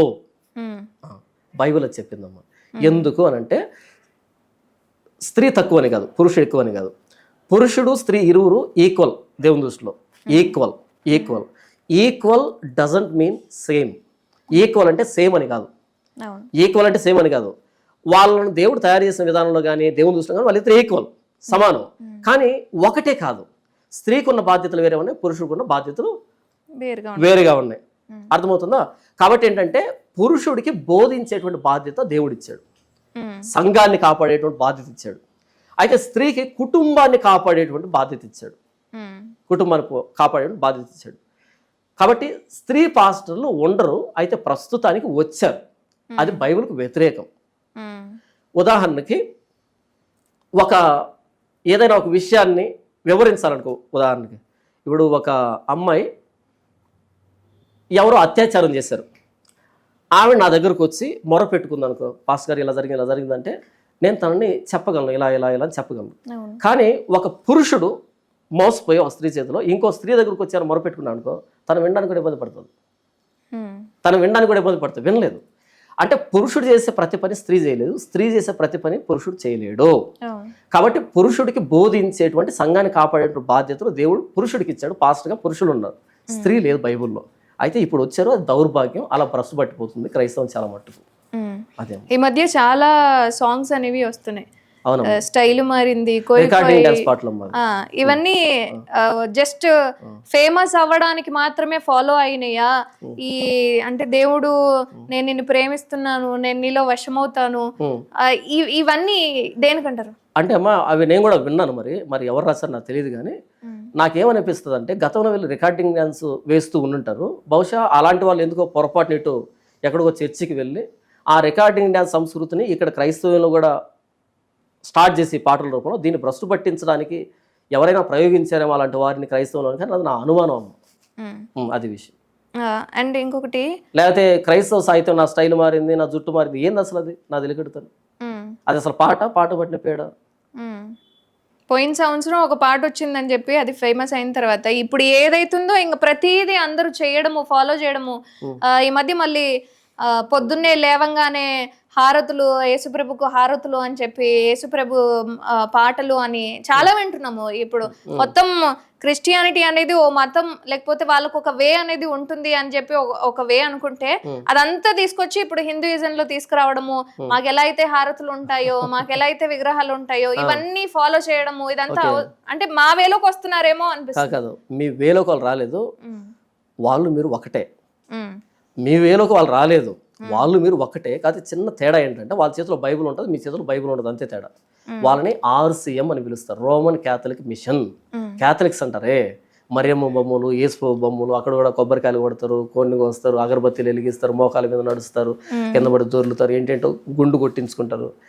వాళ్ళు మీలోకి రావట్లే, వాళ్ళు మీరు ఒక్కటే. కాకపోతే వాళ్ళ చేతిలో బైబుల్ ఉంటుంది, అంతే. అంటే వాళ్ళు ఇప్పుడు వాళ్ళు క్రైస్తవులు కాదు. ఎవరు వాళ్ళు? చెప్పారు కదా, వాళ్ళు బైబుల్ పట్టుకున్న హైందవులు. బైబుల్ పట్టుకున్న హైందవులు అంతే. అసలు హైందవులు ఎక్కడున్నారు? అసలు క్రిస్టియన్లు ఎక్కడున్నారు? క్రైస్తవులు, ప్రొటెస్టెంట్స్ అంటారు వాళ్ళని. Protestants, RCM, Catholics and Protestant 2 వర్గాలు ఉంటాయమ్మా బైబుల్ పట్టుకున్న వాళ్ళలో. ఈ ప్రొటెస్టెంట్స్ ని క్రిస్టియన్స్ అంటారు, RCM వాళ్ళని క్రిస్టియన్స్ అంటారు. బైబుల్ పట్టుకున్న హైందవులు అని పిలుస్తాను నేను, అంతే. నాకు ఒక చిన్న డౌట్. హిందువుల విషయానికి వస్తే ప్రతి ఒక్క మతాన్ని గౌరవించడము, లేదా ప్రతి ఒక్కరితో మాట్లాడడము, ఆ కలుపుకొలతనం అనేది వేరుగా ఉంటుంది. క్రైస్తవుల విషయానికి వస్తే ఏదైనా ప్రసాదం తీసుకొస్తే గనక నేను తినను ముట్టను అని చెప్పే వాళ్ళు చాలా మంది ఉన్నారు. ఎందుకు అంటే ఇరుగు పొరుగు వారిని ప్రేమించవలను అని చెప్పి బైబిల్లోనే ఉంటుంది. అంటే మీరు ప్రేమించట్లేదా? ఓకే, వెరీ గుడ్ అమ్మా, మంచి మంచి మంచి ప్రశ్న అడిగారు. నేను మ్యాన్సన్స్ హౌస్ తీసుకొని తాగుతుంటాను, మీరు వస్తారు, లక్ష్మి వచ్చి ఒక పెగ్గే అంటాను, మీరు తాగరా? తాగను. అంటే మీరు నన్ను ప్రేమించట్లేదా? నిన్ను కూడా నీ పొరుగు వారిని ప్రేమించండి అని. నాకు అది నచ్చట్లేదు కదా, నాకు కూడా అది నచ్చట్లేదు. ప్రసాదం ఎందుకు నచ్చదు? ఏంటి, ఎందుకు? ఒకవేళ ఈ మ్యాన్సన్స్ హౌస్ తాగాను అనుకో, నా లివర్ పాడైపోతుంది. నా లివర్ పాడైపోతుంది, నా ఫిజికల్గా నేను డ్యామేజ్ అయిపోతాను. ఓకే, నేను మధ్యాహ్నం బానిస అవుతాను. కానీ బైబిల్లో చెప్పబడింది ఏంటంటే దేవుణ్ణి కాకుండా దేవుడి స్థానాన్ని ఇచ్చినటువంటి ప్రతిదీ విగ్రహమే. దేవుణ్ణి కాకుండా దేవుడి స్థానాన్ని దేనికి ఆపాదించినా అది విగ్రహమే. విగ్రహం అన్నది దేవునికి హేయమైంది. హేయం అంటే అసహ్యం అమ్మ. అంటే దేవుడి స్థానాన్ని ఇంకొకరికి ఇచ్చినప్పుడు అది హేయమైంది. ఆ విగ్రహ సంబంధమైన దాంట్లో పాల్పొంపులు పొందినప్పుడు దేవుణ్ణి వెక్కిరించినట్టు, దేవుణ్ణి ఎగతాళి చేసినట్టు, దేవుడి మీద శత్రుత్వాన్ని ప్రకటించినట్టు, అది అపవిత్రతగా మేము భావిస్తాము. ప్రసాదం మీకు ఇప్పుడు మలినమా? మందు తినే అస్సలు పోల్చలేదు. నేను ముందే చెప్పాను, మీరు సరిగ్గా వినట్లేదు. ఇది కూడా మందు అన్నది నేను ఫిజికల్ గా డ్యామేజ్ చేస్తుంది నన్ను, ప్రసాదం అన్నది నన్ను స్పిరిచువల్ గా డ్యామేజ్ చేస్తుంది. అంటే ఇప్పుడు మీరు ఏంటి అసభ్యకరమైనది, మలినమైంది అని చెప్పి మాట్లాడుతున్నారుగా, అంటే ప్రసాదాన్ని ఈ విధంగా భావిస్తున్నారా? అయ్యో, మీరు ఎందుకు వినట్లేదు నా మాట? నేను ఎప్పుడన్నా నా మాట ప్రసాదం మలినమైందని? నేను అది కాదు అన్నది. దేవుడి స్థానాన్ని తీసి ఇంకొక దానికి ఆ దేవుడి స్థానాన్ని ఇచ్చినప్పుడు అది ప్రతిది విగ్రహం అవుతుంది. ఏదైనా సరే, అది మనిషి కావచ్చు, చెట్టు కావచ్చు, పొట్టు కావచ్చు, రాయి, ఏదైనా సరే విగ్రహం అవుతుంది. ఈ విగ్రహం అన్నది దేవుడికి హేయమైంది. కాబట్టి దేవుడికి హేయమైన దాని దగ్గర అర్పించిన దాన్ని దేవుని నమ్ముకుని నేను తినకూడదు, బైబిల్ చెప్పింది. అంటే మీకు ఇప్పుడు ప్రసాదం అసహ్యమైంది. అయ్యో, అంతే కదా. దేవుడికి విగ్రహం అనేది హేయమైనప్పుడు, దేవుడికి ప్రసాదం అనేది హేయమైనప్పుడు మీకు కూడా అది అలాంటిదే కదా. దేవుడి స్థానాన్ని ఎవరికైనా ఇస్తే అది విగ్రహం. విగ్రహం అనేది దేవుడికి ఆపోజిట్. అది దేవుడికి ఆపోజిట్, ఓకేనా? అప్పుడు ఆ దేవుడికి ఆపోజిట్ లో ఉన్నటువంటి దాని దగ్గర అర్పించిన దాన్ని దేవుని అంగీకరించే నేను ఎందుకు తింటాను? ఆయన అంగీకరించట్లేదు అంటే ఆయనకి హేయం. మీకు అర్థమయ్యేటట్టు చెప్తాను లక్ష్మి. మీ నాన్న మీరు ఇరువురు అలా బజార్లో వెళ్తున్నారు నడుచుకుంటూ సాయంకాలం పూట. ఎవరో ఒక ఆయన వచ్చి గబగబా వచ్చి పరిగెత్తు కూర్చొని మీ నాన్నని గుండెల్లో పొడిచేశాడు. మీ నాన్న మీ కళ్ళెదురు కొప్పు గొలిపాడు, గెలలు కొట్టుకుంటూ చనిపోయాడు. కొద్ది రోజులకి కర్మకాండాన్ని అయిపోయి 12 రోజులు ఆ వ్యక్తి వచ్చాడు. లక్ష్మి అలా వెళ్ళి టీ తాగొద్దామా అన్నాడు. మీరు అలా ఆయనతో పాటు వెళ్ళి టీ తాగడానికి వెళ్ళారు అనుకోండి, మిమ్మల్ని ఏమనాలి? అదే గుణపం తీసుకొని నేను పొడుస్తా. టీ తాగడానికి వెళ్ళరు, గుణపూత పొడుస్తారు కదా.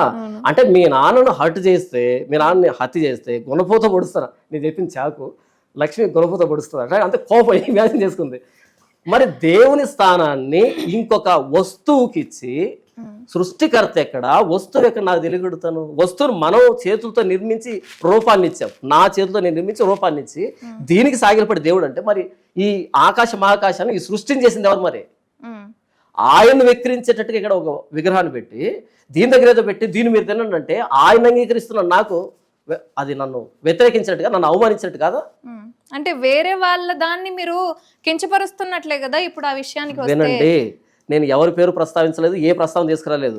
నేను ఎందుకు తినను అనే దానికి మాత్రం చెప్పాను. అర్థమైంది సార్. ఇప్పుడు మిమ్మల్ని మీరు గౌరవిస్తున్నారు, మీ దేవుణ్ణి మీరు ప్రార్థిస్తున్నారు, అందుకని ఆయనకి ఏది ఇష్టం లేదు అది కూడా మీరు ఫాలో అవుతున్నారు. కానీ మీరు తీసుకోకపోవడం వల్ల ఇప్పుడు ఏదైనా ఏది ఇచ్చినా సరే వాళ్ళని మీరు కించపరుస్తున్నట్లే అవుతుంది కదా. కించపరచట్లేదు, మరి నేను ఖచ్చితంగా ఉన్నాను అని చెప్తున్నా. ఉమ్, నేను 2 4 రాశాను అంటే 5 రాసామని కించపరిచినట్ట? ఉమ్, నేను చదివాను రాశాను, వాడు చదవలేదు, నాకేంది? నేను 4 రాస్తే 5 రాసిన 6 రాసిన కించపరిచినట్టు కాదు లక్ష్మి. ఉమ్, నేను ఖచ్చితంగా నేర్చుకున్నాను, ఖచ్చితంగా రాశాను. ఇప్పుడు నేను బ్లేజర్ వేసుకొని వచ్చాను అంటే బట్టలు లేకుండా నన్ను కించపరిచినట్ట ఏంది? ఇక్కడ బొట్టు పెట్టుకోవడం వల్ల మన బ్రెయిన్ లో ఉన్న ఏవైతే నర్వ్స్ ఉన్నాయో అవన్నీ యాక్టివేట్ అవుతాయి అని చెప్పి సైన్స్ లోనే ఉంది. మరి అయితే బొట్టు పెట్టుకున్న వాళ్ళంతా రాకెట్ కనిపెట్టారు, విమానాన్ని కనిపెట్టారు. బొట్టు పెట్టుకున్న మనం కనిపెట్టాం ఎంతకే? పెట్టుకోకపోతే అంటే పోతే నష్టం ఏంటి? పెట్టుకుంటే అలా కాదు, ఇక్కడ బొట్టు పెట్టుకుంటే నరాలు యాక్టివేట్ అవుతాయని ఏ సైంటిస్ట్ చెప్పాడు చెప్పు? సైంటిఫికల్ గానే ఉంది. సైంటిఫికల్ వెతుకు, 1 గంట వెతుకు. ఇక్కడ బొట్టు పెట్టుకుంటే నరాలు యాక్టివేట్ అవుతాయని ఏ సైన్స్ చెప్పాడు, ఏ సైంటిస్ట్ చెప్పాడు, ఏ టెక్స్ట్ బుక్? నేను సైన్స్ టీచర్ని. సింపుల్ చెప్పాలంటే ఏంటమ్మా, ఇదంతా ఖరగ్పూర్ ఐటీ బ్యాచ్, ఇదంతా Kharagpur IT batch, WhatsApp university అంతే. దాన్ని ఏదో రాసి పైన కింద సైన్స్ అని రాస్తే అమ్మమ్మో ఏదో సైన్స్, ఉత్తుత ఏమీ లేదు, అంతా వాట్సాప్ యూనివర్సిటీ తప్ప. ఇక్కడ బొట్టు పెట్టుకుని నరాలు యాక్టివేట్ అవుతాయా? మరి అయితే ఫారినర్స్ అంతా నరాలు వీక్నెస్ బాధపడుతున్నారు ఏంది? అయితే అంటే ఒకవేళ బొట్టు పెట్టుకుంటే ఇప్పుడు మీరు సైన్స్ కాదు అదంతా శాస్త్రం కాదనేది మీరు పక్కన పెడితే పెట్టుకుంటే నష్టం ఏంటి? అది విగ్రహ సంబంధమైంది, మేము క్రైస్తవులు పెట్టుకోము. నష్టం లాభం గురించి నేను మాట్లాడటం లేదు. దేవుడు వద్దన్నాడు, మేము పెట్టుకోము అంతే. వస్త్రాధారణ వస్త్రాలు ఎందుకు వేసుకుంటాం? ఎండకు, చలికి, గాలికి, మనసుకి మన శరీరాన్ని కాపాడుకునేదానికి వస్త్రాలు వేసుకుంటాం. వస్త్రధారణ అది పాపం కాదు, అది వస్త్రధారణ సరిగా లేకపోతే పాపం.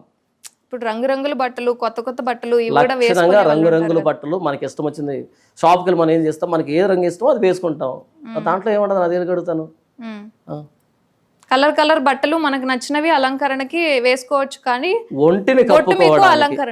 ఒంటిని కప్పుకోవడానికి వస్త్రాలు వేసుకోవాలి. వాళ్ళకి ఇష్టం వచ్చిన రంగులో వేసుకుంటారు, దాంట్లో ఏముంది? సో అలంకరణ కోసం మాత్రమే వేసుకోవచ్చు అంటారు. బైబిల్ ప్రకారం అసలు భూమి ఎప్పుడు పుట్టింది? బైబిల్ ప్రారంభం ఎలా ఉంటుంది అంటమ్మా, ఆదియందు దేవుడు భూమి ఆకాశము సృజించెను. ఆదియందు అనే మాట రాయబడింది, ఇన్ ద బిగినింగ్ అని రాయబడింది. ఎందుకు ఇన్ ద బిగినింగ్ అని రాయబడింది అంటే,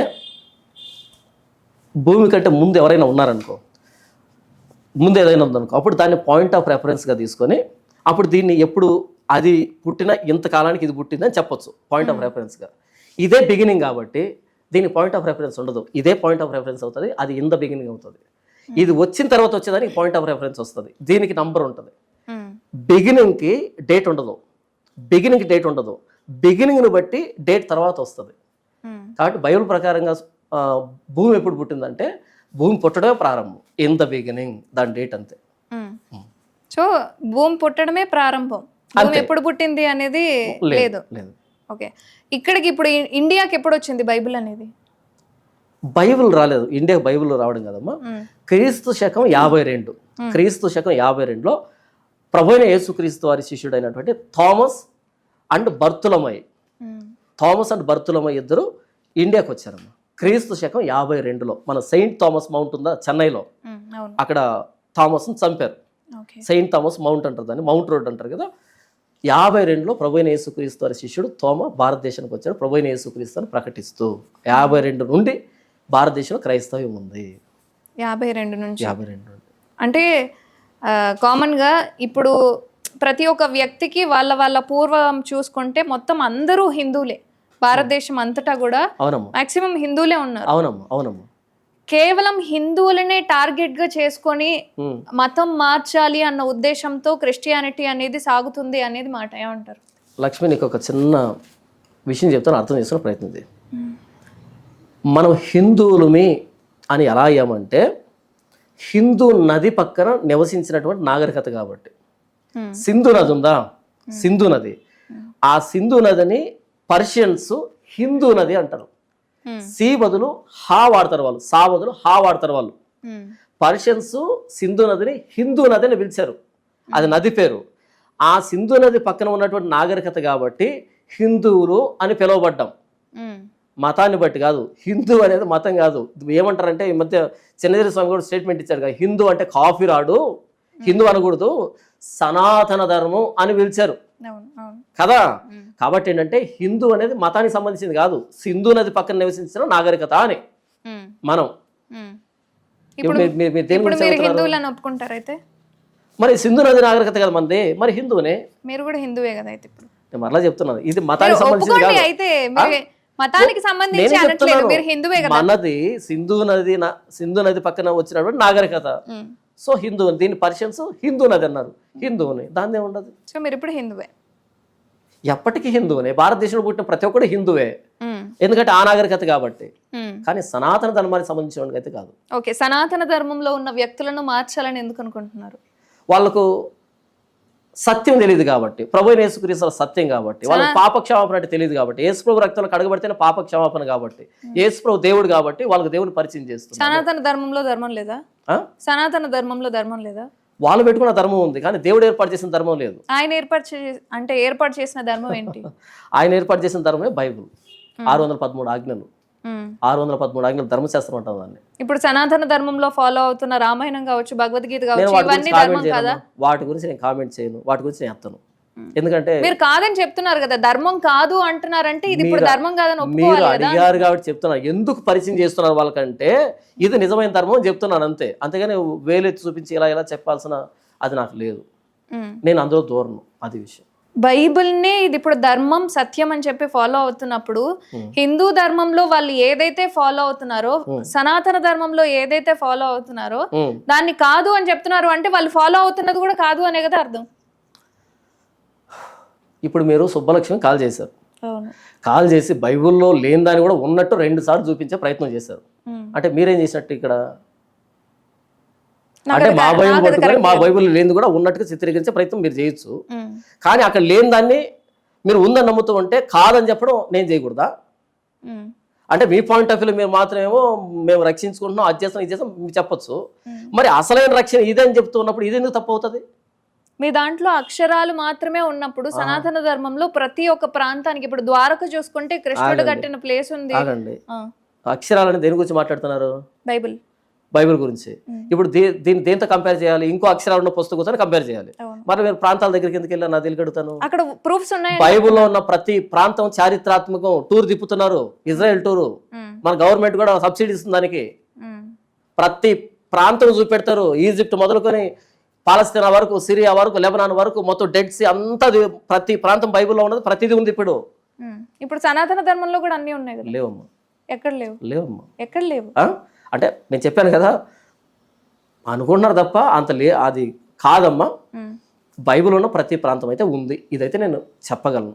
ఇక మీరు సనాతనం ఉందో లేదో అన్నది దీనికి సంబంధించి చాలా వీడియోలు యూట్యూబ్లో మీరు చూడండి, అవునా కాదు వెరిఫై చేసుకోండి. ఇప్పుడు రామాయణం విషయానికి వస్తే శ్రీలంక ఉంది, వాళ్ళు కట్టిన బ్రిడ్జ్ ఉండింది, అక్కడ లంక ఉండింది, వాళ్ళందరి ఉన్నాయి. భద్రాచలంలో ఆర్టికల్స్ బయటకు వస్తున్నాయి, అదంతా కట్టింది కదా, అది న్యాచురల్ గా ఏర్పడిందని వస్తుంది కదా, ఆర్టికల్స్ వస్తున్నాయి.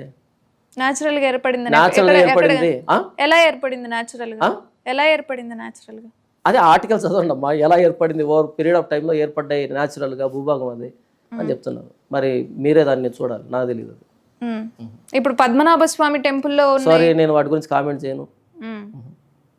ఏమో మరి, అంటే మీరు అంతకుముందు హిందూగా ఉన్నప్పుడు హిందూ ధర్మంలో కదమ్మా, ఓకే, సనాతన ధర్మంలో ఉన్నప్పుడు మీరు అవన్నీ పూర్తిగా తెలుసుకోకుండా క్రిస్టియన్ గా మారారేమో అనుకోవచ్చుగా. దేవుని దయవల్ల అప్పుడు తెలుసుకోలేదు కాబట్టి వేసుకుని నమ్ముకున్నాను. తెలుసుకుంటే మరి దాన్ని నిజమని భ్రమపడేవాడినేమో నాకు తెలియదు. అదేమ్మా, ఇప్పుడు మీరు అంటే వీళ్ళందరూ బయటకు వచ్చాను, ప్రభువైన యేసుక్రీస్తు అని సొంత రక్షకుడుగా అంగీకరించాను. బిగ్ బ్యాంగ్ థియరీ అంటే ఏంటి అసలు? మాకు తెలిసిన అంశం ఏంటి అసలు? మీకు అంటే మాకు మీరేం చెప్పాలి అనుకుంటున్నారు? బిగ్ బ్యాంగ్ థియరీ అంటే ఏంటో ఒక 2 ముక్కలు చెప్తానమ్మా. నేను దాని గురించి నాకు తెలిసింది చెప్తాను. బిగ్ బ్యాంగ్ థియరీ అంటే ఇంతకీ ఏంటి? మాకు తెలీదు, మీరే చెప్పాలి. మరి తెలియకుండా ఎందుకు అడిగారు? మేము తెలుసుకోవాలనుకుంటున్నాం కాబట్టి. నేను సైన్స్ టీచర్ ఏంటి, బైబిల్ బోధించామండి. బిగ్ బ్యాంగ్ థియరీకి బైబిల్కి మీరు కాంట్రవర్సీ సృష్టించారు, అప్పుడు దూకుతాం దాంట్లోకి. సరే, సింపుల్గా చెప్తా వినండి. స్టార్టింగ్లోనంట ఒక పెద్ద ప్రేలుడు సంభవించింది, బిగ్ బ్యాంగ్ పెద్ద ప్రేలుడు సంభవించింది. అలా ప్రేలుడు సంభవించి ఆ ప్రేలుల్లో ఉన్నటువంటి అవి ఏవైతే ఉన్నాయో అవి ప్రయాణిస్తూ ప్రయాణిస్తూ ప్రయాణిస్తూ ప్రయాణిస్తూ ఈ సృష్టి ఏర్పడింది అన్నది బిగ్ బ్యాంగ్ థియరీ. ఇప్పుడు చెప్పండి, ఫస్ట్ పేలాలంటే పేల్చినోడు ఉండాలి కదా, పేల్చేవాడు ఉండాలి, పేల్చబడే పదార్థం ఉండాలి. పదార్థం ఉందంటే అది బిగినింగ్ కాదు కదా. అనుకోగానే సరిపోదు కదా, ఇది మీరు వీళ్ళే చేశారు అనడానికి. మీకు మంచి విషయం చెప్తాను. ఒక కొండ తీసుకోండి, కొండ ఎలా ఉంటదమ్మా? గుండ్రంగా ఉంటుంది, గుండ్రంగా ఉంటది కదా, కొండ గుండ్రంగా ఉంటది. ఆ గుండ్రంగా ఉన్న కొండ లోపల ఒక లక్ష్మీ బాంబు పెట్టండి, ఒక లక్ష్మీ బాంబు పెట్టి పేల్చండి, టాప్ అని వెళ్తుంది కదా. అన్ని రౌండ్ రౌండ్ గా బిల్లలుగా వెళ్తాయేమో చూడండి, అంటే ముక్కలు చెక్కలు పోతాయి కానీ రౌండ్ ముక్కలు రావా. కానీ ఈ బిగ్ బ్యాంగ్ జరిగినప్పుడు మాత్రం రౌండ్ గా నక్షత్రాలు, సూర్యుడు, అన్ని రౌండ్ వచ్చాయి కదా.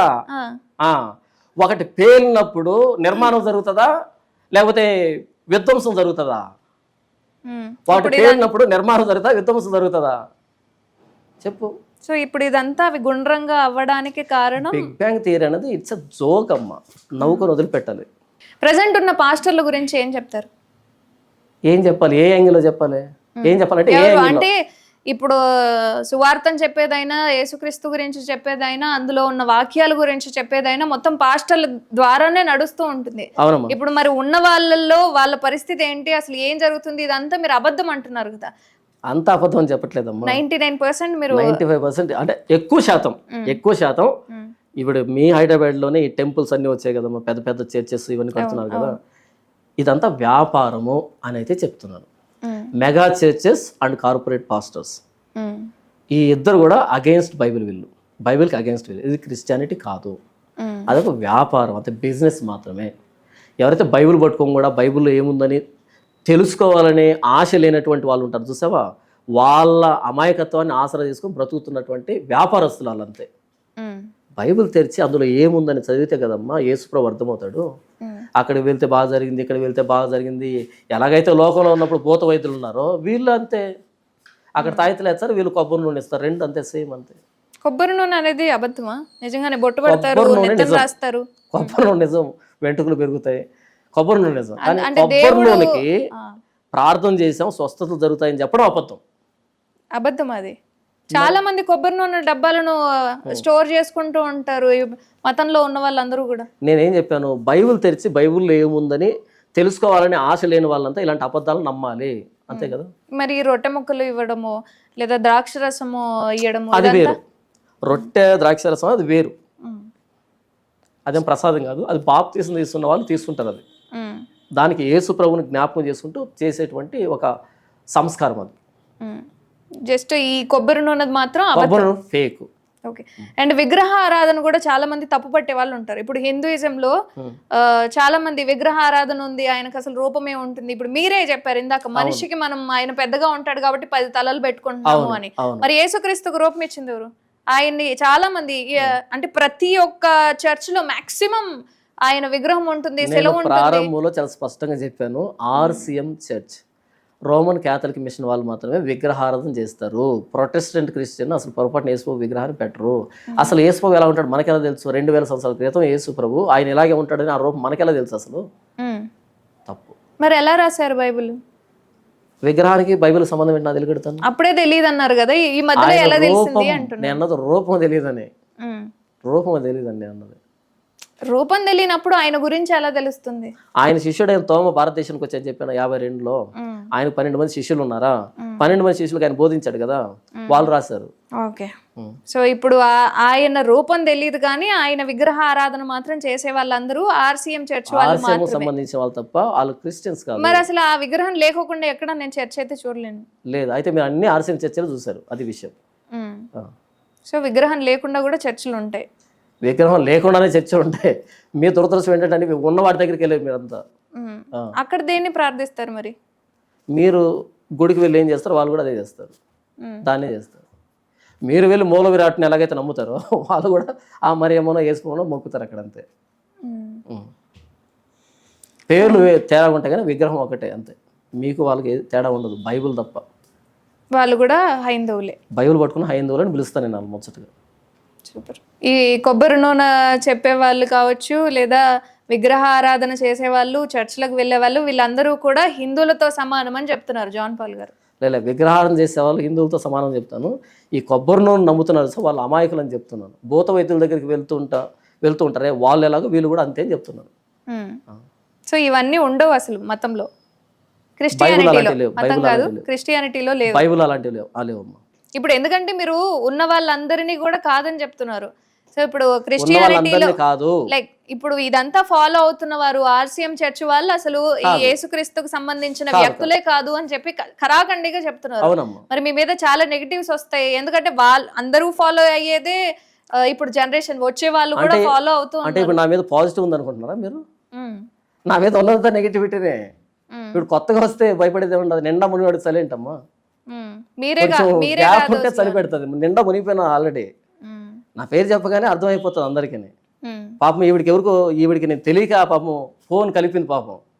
పాస్ జానపద తెలియదు అదే అంటున్నా కదా, కర్ణాటక సుందర డిబేట్ జరిగింది చూడంటే కూడా ఆవిడ ఏమో చూడలేదు అంటుంది. తెలియక పాపం ఫోన్ లో కమిట్ అయింది. సరే ఇప్పుడు మీలాంటి వాళ్ళని ఇంకొక పాస్టర్ని తీసుకొచ్చి మాట్లాడిస్తే మాట్లాడతారా? నాలాంటి వాళ్ళని తీసుకొస్తే ఏం మాట్లాడుకు బాయ్ బాయ్ అనుకుంటాం. మీలాంటి వాళ్ళు ఇన్ ద సెన్స్ ఇప్పుడు ఇప్పుడు చర్చ్ లో ఈ కొబ్బరి నూనె చెప్పేవాళ్ళు లేదా విగ్రహారాధన చేసేవాళ్ళు వస్తే మీరు పాస్టర్ జానపాలని చెప్పాలి కదా, చెప్పగానే క్యాన్సిల్ చేసుకుంటారు అంతే. అంటే మీకు నా గురించి పెద్దగా ఐడియా లేదు, పాపం వీళ్ళందరికీ ఐడియానే. పాస్టర్ జానపాలంటే రారు అంతే. సో మిగతా పాస్టర్లు ఇప్పుడు ఎవరైతే ఉన్నారో ఎవరైతే కొబ్బరి నూనె బాటిల్ దొంగ పాస్టర్లు ఎవరైతే కొబ్బరి నూనె బాటిల్ అమ్ముతున్నారో, ప్రేయర్ కర్చీఫ్లు, ప్రేయర్ ప్యాడ్లు, పెన్నులు, ప్రేయర్ చాపలు, లేకపోతే టచ్ అని ఉష్ అని బుష్ అని దొంగ సాక్ష్యాలు, అబద్ధపు ఏమంటారు అంటే దశం భాగాలు, అబద్ధపు నాటకాలను వేయించు పేరు పెట్టి పిలవడాలు, ఇవన్నీ చేస్తున్నారు కదా. పాటలు డాన్సులు రికార్డింగ్ డాన్సులు, వీళ్ళందరికీ ఏంటంటే పాస్టర్ జానపాల్ అంటే రారు అంతే. ఒకవేళ వస్తే వస్తారు, రారంటే వస్తే ఏంటి మళ్ళీ అది అడుగుతాను. రారు, అబద్ధం కాబట్టి. అబద్ధం కాబట్టి. ఎందుకంటే నేనే అక్కర్లేదు, మీరు కూర్చొని అయితే ఓడిపోతారు వాళ్ళు. లాజిక్ ఉండదు, రీజన్ ఉండదు. ఒకడు అమ్మ తేజని ఒకడు వచ్చాడు, అరటిపండు తింటే పిల్లలు పుడతారని చెప్పాడు. అలాగైతే రోడ్డు మీద పోయే వాళ్ళకి చాలా మంది ఉన్నారు అట్లా. నేనే ఛాన్సర్లు చూసాను ఇట్లా సాక్ష్యం చెప్పాలి అని చెప్పి. నా చిన్నప్పుడు విన్న విషయం, పైనుంచి కింద పడితే వచ్చి కొబ్బరి నూనె రాస్తేనో అది వెంటనే లేసారు అని చెప్పి సాక్ష్యాలు చెప్పేవాళ్ళు. అసలు ఇది సాధ్యమే కాదు అనుకున్నవి కూడా సాధ్యమయ్యాయి అని చెప్పేవాళ్ళు కూడా చాలా మంది ఉన్నారు. దేవుడి ముందు సాక్ష్యం చెప్తున్నాము అని చెప్పి ప్రతి దాని గురించి ఇది ఇలా జరిగింది సాక్ష్యం, ఇది ఇలా జరిగింది సాక్ష్యం అని చెప్పి నేను చాలా సార్లు విన్నాను ఇవి.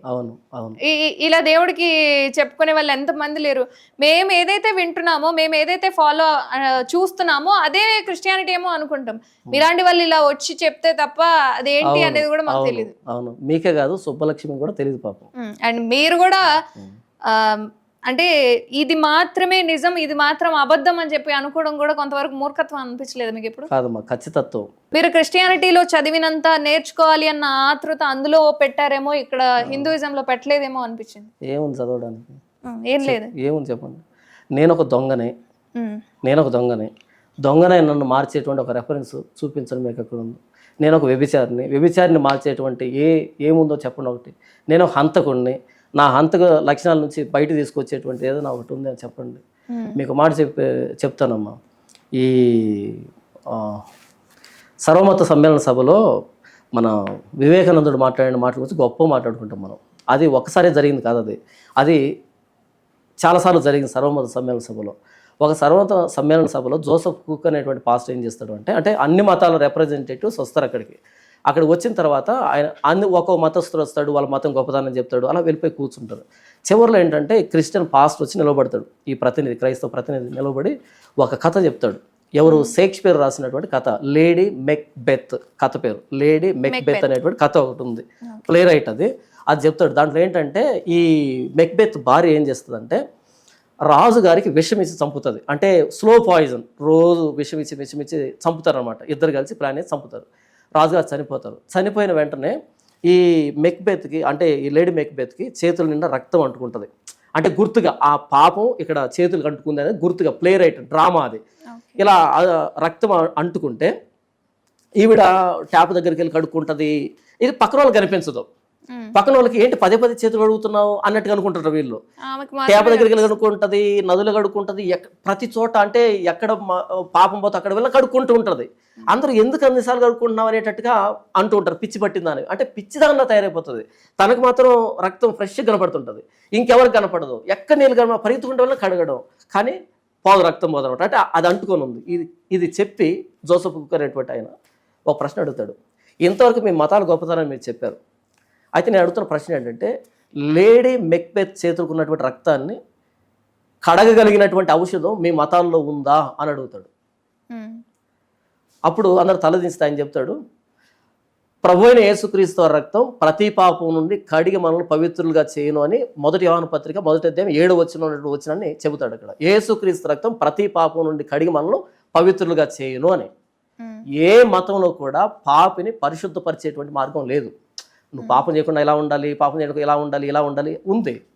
ఓకే, ట్రాఫిక్ రూల్స్ మనం ఎల్ఎల్ఆర్కి అప్లై చేసినప్పుడు, ఆ లైసెన్స్కి అప్లై చేసినప్పుడు ఇంత పెద్ద పుస్తకం ఇస్తాడు, ఈ సిగ్నల్ ఇలా, ఈ సిగ్నల్ ఇలా. ఓకే, అన్ని నేర్చుకున్నాం. యాక్సిడెంట్ అయింది, ఇప్పుడు ఎల్ఎల్ఆర్ కావాల్సి ఉంది, ఐసీయూ కావాలి, అర్జెంట్గా డాక్టర్ కావాలి, అంబులెన్స్ కావాలి. అక్కడికి వెళ్తే డాక్టర్ ఎందుకు పడ్డావు అని క్లాస్ వేయకూడదు, ఇమ్మీడియట్గా కుట్లు వేయాలి, ప్రాణాన్ని కాపాడాలి. అది ప్రభు అయిన యేసుక్రీస్తు వారంటే.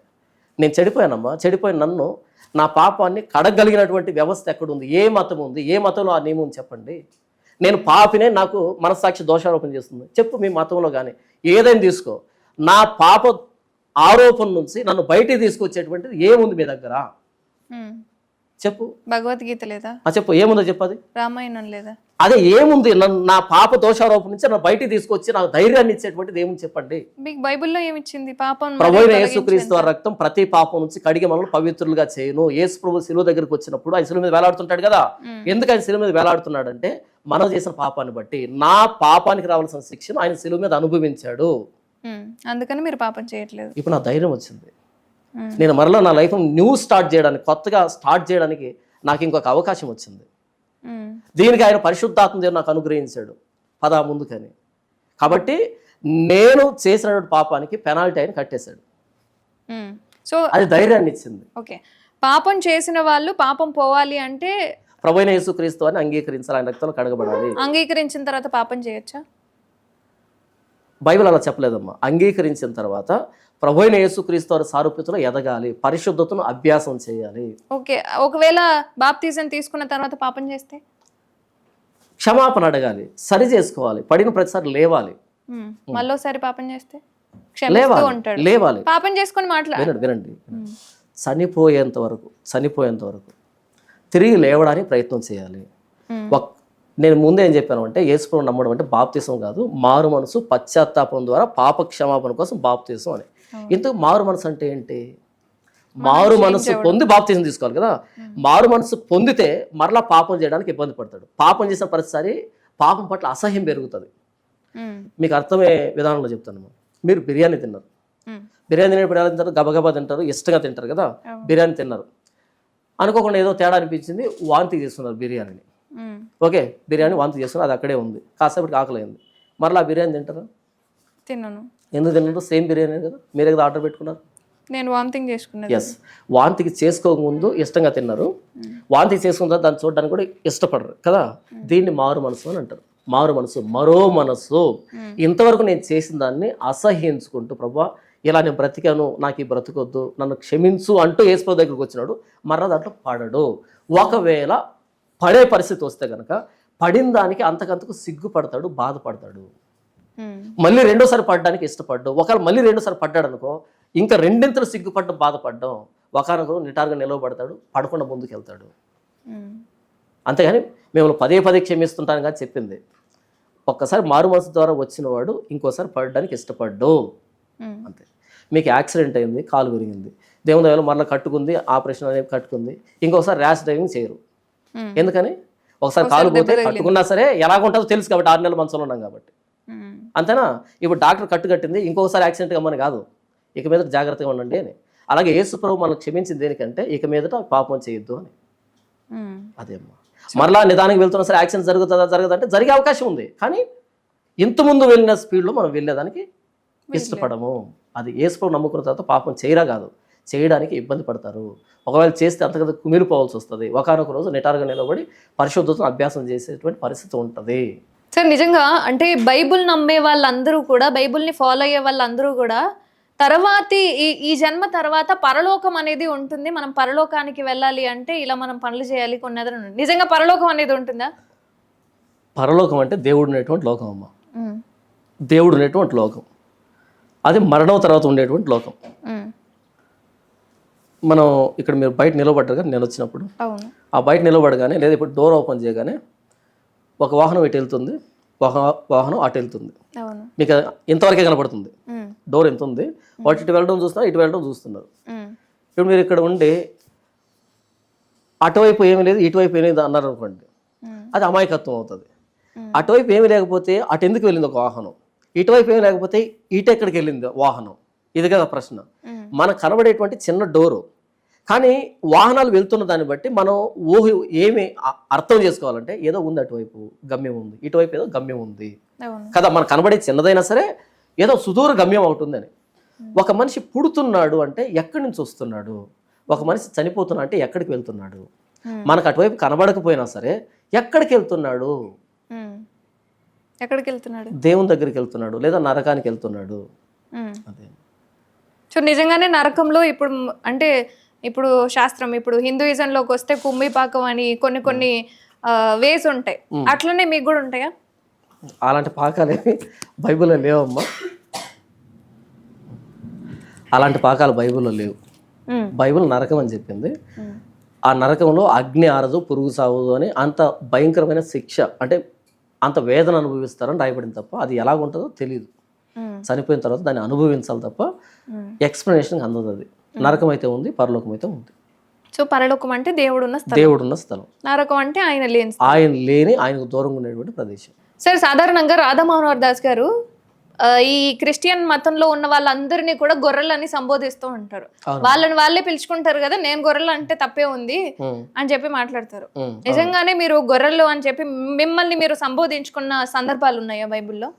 ఓకేనమ్మా, ఈ మాట అన్నాడు కదా రాధా మనోహర్ దాసు, ఆ వ్యక్తిని బైబిల్ పంది అని చెప్పిందమ్మా. అంటే పరిశుద్ధమైనది కుక్కలో పెట్టకండి, విలువైన దాన్ని పందులు పెట్టకండి అని చెప్పింది. అంటే ప్రభువైన యేసుక్రీస్తు వారి మాటల్ని వెక్కిరించే వాళ్ళని పందులు అని చెప్పింది బైబిల్, కుక్కలు అని చెప్పింది బైబిల్. ఆ లెక్కన రాధా మనోహర్ దాస్ ఏమవుతాడంటే పంది అవుతాడు. ఆయన ఎక్కిరించట్లేదు కదా, మిమ్మల్ని మీరే సంబోధించుకున్నారు. వస్తాను, అక్కడికే వస్తాను. ఆ లెక్కన ఆయన పంది అయితే మేము గొర్రెలు అనుకోవడంలో చాలా గొప్పతనం ఉంది మాకు. ఎందుకంటే చెప్తాను వినండి. బిల్లీ గ్రాహం అని ఆయన ఒక పోలిక చెప్తాడు. ఒక యజమానంట పందిని గొర్రెని రెండింటిని మేపుకుంటున్నాడు, అంటే సాకుతున్నాడు. ఒకరోజు ఒక వంతెన మీద నుంచి అలా రెండింటిని తీసుకుని వెళ్తున్నాడు, పందిని గొర్రెని రెండు తీసుకెళ్తున్నాడు. పొరపాటున కాలు జారి ఇటువైపు గొర్రె మురికి గుంతలో పడింది, పంది మురికి గుంతలో గట్టర్లో పడింది, రెండు గట్టర్లో పడ్డాయి. గట్టర్లో పడిన తర్వాత ఈ గొర్రె ఇంతవరకు కూరుకుపోయి తల పైకి పెట్టి యజమాని దగ్గర బ్యాన్ అరుస్తుంది. అంటే నన్ను బయటికి ఈ గట్టర్లో పడ్డాను, రెండు గట్టర్లోనే ఉన్నాయి. దాన్ని చూసి ఇటువైపు చూస్తే పంది మరి ఏం చేస్తుంది, పందిని కూడా స్నానం చేసి తీసుకొచ్చాడు కదా, పందిని చూస్తే ఇది మాత్రం ఈత కొడుతుంది లోపల గట్టర్లో. రెండు మురికిలో ఉన్నా సరే ఒకటేమో మురికిలోంచి తల పైకి పెట్టి బయటికి దేమని అడుగుతుంది, ఇదేమో ఈత కొడుతుంది. రెండింటి తేడా ఉంది కదా. కాబట్టి బైబిల్లో క్రైస్తవుల్ని గొర్రెలు అనేటువంటి సందర్భం ఏ సందర్భం అన్నది తెలియాలి.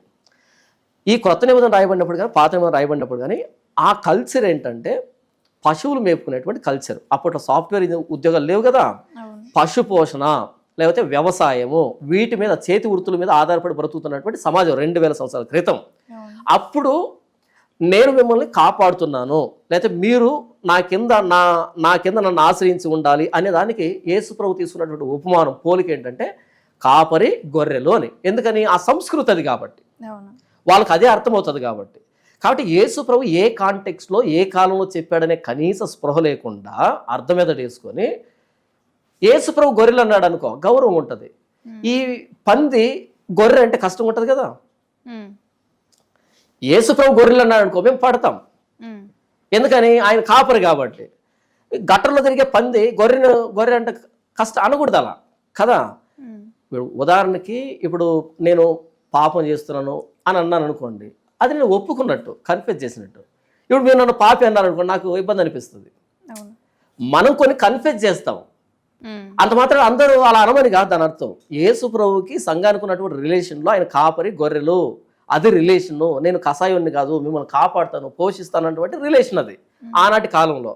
దాన్ని ఎగ్జాక్ట్గా తీసుకొని గొర్రెలు గొర్రెలు గొర్రెలు అంటున్నా అంటే, మరి అదే బైబిల్ వ్యక్తిని పంది అని చెప్పింది, అర్ధమెదడు పంది అని చెప్పింది. మరి ఏమనాలి వ్యక్తిని కదా? అంటే ఆయన ఏమన్నారు అంటే, ఇప్పుడు మీరు కడప వ్యక్తి అన్నప్పుడు, మీరు కడప నుంచి వచ్చారు అని చెప్పి మిమ్మల్ని అన్నప్పుడు, మీరు గొర్రెలు అని సంబోధించుకున్నప్పుడు నాకు అదే తెలుసు అందుకే అన్నాను అని చెప్పి చెప్తున్నారు. ఒక మాట చెప్తానమ్మా. ఇప్పుడు ఉదాహరణకి రాధా మనోహర్ దాసు ఒక ఆంజనేయ స్వామిని ఆరాధిస్తున్నాడు అనుకుందాం. ఇప్పుడు రాధా మనోహర్ దాసు ఒరే కోతి మొహోడా అన్నాను అనుకోండి, అబ్బా ఎంత భాగ్యం, మా దేవుడితో పోల్చావు నన్ను అని అంటాడా? అన్నాడు. రాధా మనోహర్ దాసు ఆంజనేయ స్వామిని ఆరాధిస్తాడు, దేవుడని ఆరాధిస్తాడు. ఇప్పుడు నేను రాధా మనోహర్ దాసుని ఏమంటాను, ఒరే కోతి మొహం అంటాను. అప్పుడు ఎంత భాగ్యం అసలు, మా దేవుడితో పోల్చావు అని అంటాడా? అనడు. ఎందుకు అనడు? ఎవరైనా అనరు. అనకూడదు. ఎందుకని?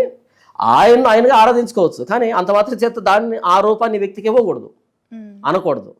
మరి ఇది ఎంత బాగలేదో ఇది కూడా బాగలేదు. యేసు ప్రభు మమ్మల్ని గొర్రెలతో పోలిస్తే, మందతో పోలిస్తే ఆయన కాపరు కాబట్టి మేము పడతాం. ఇలా రోడ్డును పోయే ప్రతి అర్ధమెదడు పందులందరూ వచ్చి మమ్మల్ని గొర్రెలు అంటే మా రిప్లై కూడా ఇలాగే ఉంటుంది. అంతే కదమ్మా, టిట్ ఫర్ టాట్ అంటారు దీన్ని. చాలా మంది అంటే ఇప్పుడు సొసైటీలో కొందరు దేవుళ్ళు ఉన్నాడు అని అంటే అసలు ఆయన ఏమీ లేడు అని చెప్పి మొత్తం సైన్స్ ని నమ్మే వాళ్ళు కావచ్చు, లేదా ఇప్పుడు వాళ్ళ పేర్లు చూసుకుంటే నాస్తికులు అని చెప్పి పెట్టుకుంటున్నారు. అసలు దేవుడు లేడు అనే వ్యక్తుల మీద మీ అభిప్రాయం ఏంటి?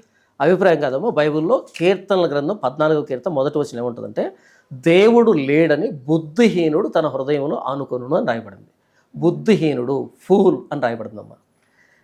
ఇప్పుడు ఎథీస్ట్ అని అంటున్నారు, కానీ బైబిల్ ఏం చెప్పిందంటే దేవుడు లేడని బుద్ధిహీనుడు తన హృదయంలో అనుకుంటాడు, ఫూల్ అని రాయబడింది, బుద్ధిహీనుడు అని.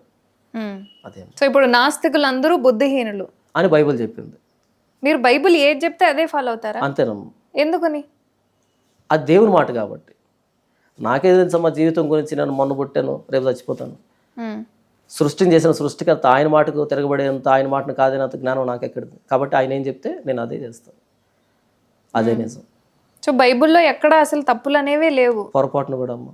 సరే, ఇప్పటి వరకు మేము ఏదైతే చూస్తున్నామో అంటే క్రైస్తవులు ఎలా ఉండాలి, ఎలా ఉండేవారు, అసలు బైబిల్ ఏం చెప్తుంది అనేది మీరు ఒకలాగా చెప్తున్నారు, మేము ఒకటి చూస్తున్నాం. అసలు మీరు ఏం చెప్పాలనుకుంటున్నారు లాస్ట్గా? అదేనమ్మా, క్రైస్తవ్యం ఏంటి అనేది క్రైస్తవులను చూసి కాదు డిసైడ్ కావాల్సింది, మనం ఒక నిర్ధారణకు రావాల్సింది.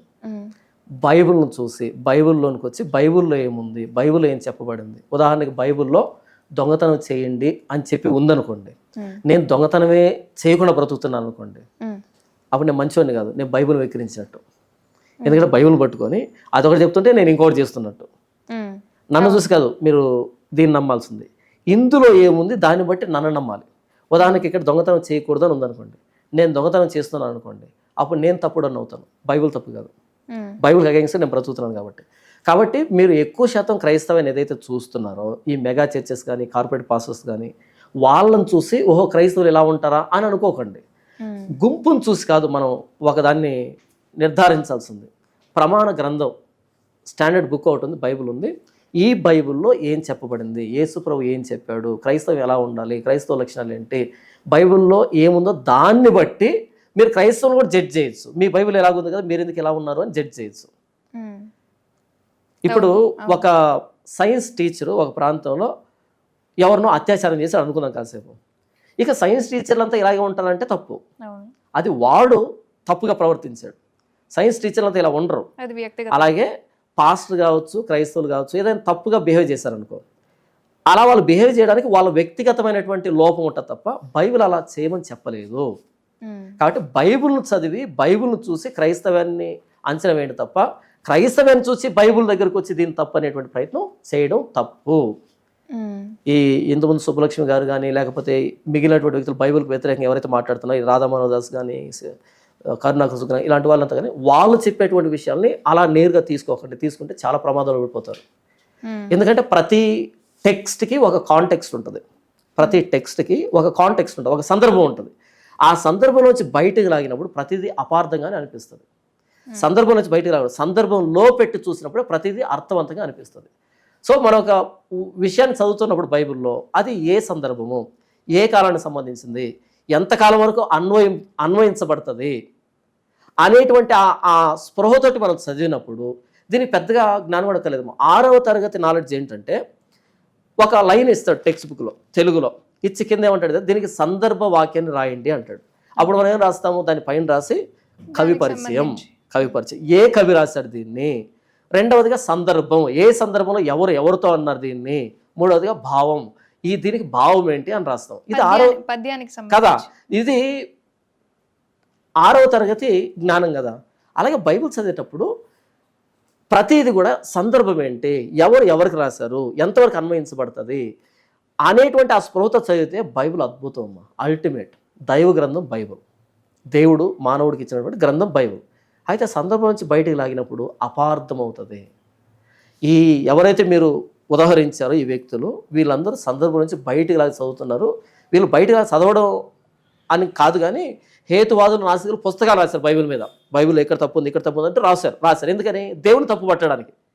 నాస్తికులు వాటిని యాజ్ ఇట్ ఈస్గా వీళ్ళు రాసుకొని మేము రాసామని చెప్తున్నారు. ఇప్పుడు మీలాంటి వాళ్ళు తెలియదు కదా, కాబట్టి వీళ్ళు ఏదో రాస్తే వీళ్ళకేదో తెలిసినటువంటి భ్రమలో మీరున్నారు. కాబట్టి బైబిల్లో ఒక్క తప్పు లేదమ్మా. బైబిల్ దైవ గ్రంథము. మీరు వ్యక్తులు చెప్పేదాన్ని బట్టి కాకుండా బైబిల్లో నిజంగా అది ఉందా లేదా, దాని సందర్భం ఏంటి. నేను చదివిపించాను కదా మీకు ప్రారంభంలో, ఇలా చదవాలని చెప్పాను కదా, అక్కడ అది లేదని చెప్పాను కదా. అలా నిజంగా అది ఉందా లేదా అన్నది మీరు పరిశీలిస్తే బైబిల్ అల్టిమేట్ అమ్మా, దైవ గ్రంథం. కాబట్టి మీరు ఈ వాట్సాప్లో వచ్చేటువంటి మెసేజ్లు, ఈ వాట్సాప్లో తిప్పుతున్నారు కదా, మన ధర్మం గొప్పది అనే దానికి ఏదో ఒకటి తీసుకోవడం, తప్పు పట్టడం. ఈ వాట్సాప్ యూనివర్సిటీ నుంచి బయటకు వచ్చి వాస్తవానికి బైబిల్లో ఏముంది అని మీకై మేము పరిశీలిస్తే చాలా తూర్పుకి పడమటికి ఎంత దూరం ఉంటుందో అంత దూరం ఉంటుంది వాళ్ళ మాటకి బైబిల్కి. అంత లేకపోతే ఇంత ధైర్యంగా ఎలా మాట్లాడతాను నేను. సో మొత్తానికి మనకి ఉన్న సందేహాలు ఏంటి అనేది మనం జాన్ పాల్ గారిని అడిగి తెలుసుకున్నాం. అండ్ ఈ ఇంటర్వ్యూకి సంబంధించి కావచ్చు, లేదా మీ వ్యక్తిగతంగా మీకు ఏవైనా ప్రశ్నలు ఉంటే కనుక కామెంట్ చేయండి. నేను ఏదైనా మిస్ అయి ఉంటే ఆర్ఎల్స్ నాకు అంత పరిజ్ఞానం లేదు, నిజం నేను ఒప్పుకుంటున్నాను, నాకు అంత లేదు. మీకు ఎలాంటి సందేహాలు ఉన్నా సరే కామెంట్ చేయండి. నేను మరోసారి మళ్ళీ జాన్ పాల్ గారిని కాల్ చేసి మాట్లాడతాను, లేదా ఇద్దరు పాస్టర్లు అయినా సరే, లేదా సుబ్బలక్ష్మి గారు మనం అంతకుముందు ఇంటర్వ్యూ చేశాం కదా, సో ఆమెతో అయినా సరే ఒకసారి కనెక్ట్ అయ్యి అసలు క్లారిటీ తెచ్చుకునే ప్రయత్నం అయితే చేద్దాము. మీకు ఎలాంటి సందేహాలు ఉన్నా సరే ఒకసారి అయితే కామెంట్ చేయండి. And thank you sir, thank you for your valuable time. Thank you అమ్మా, థ్యాంక్ యూ వెరీ మచ్.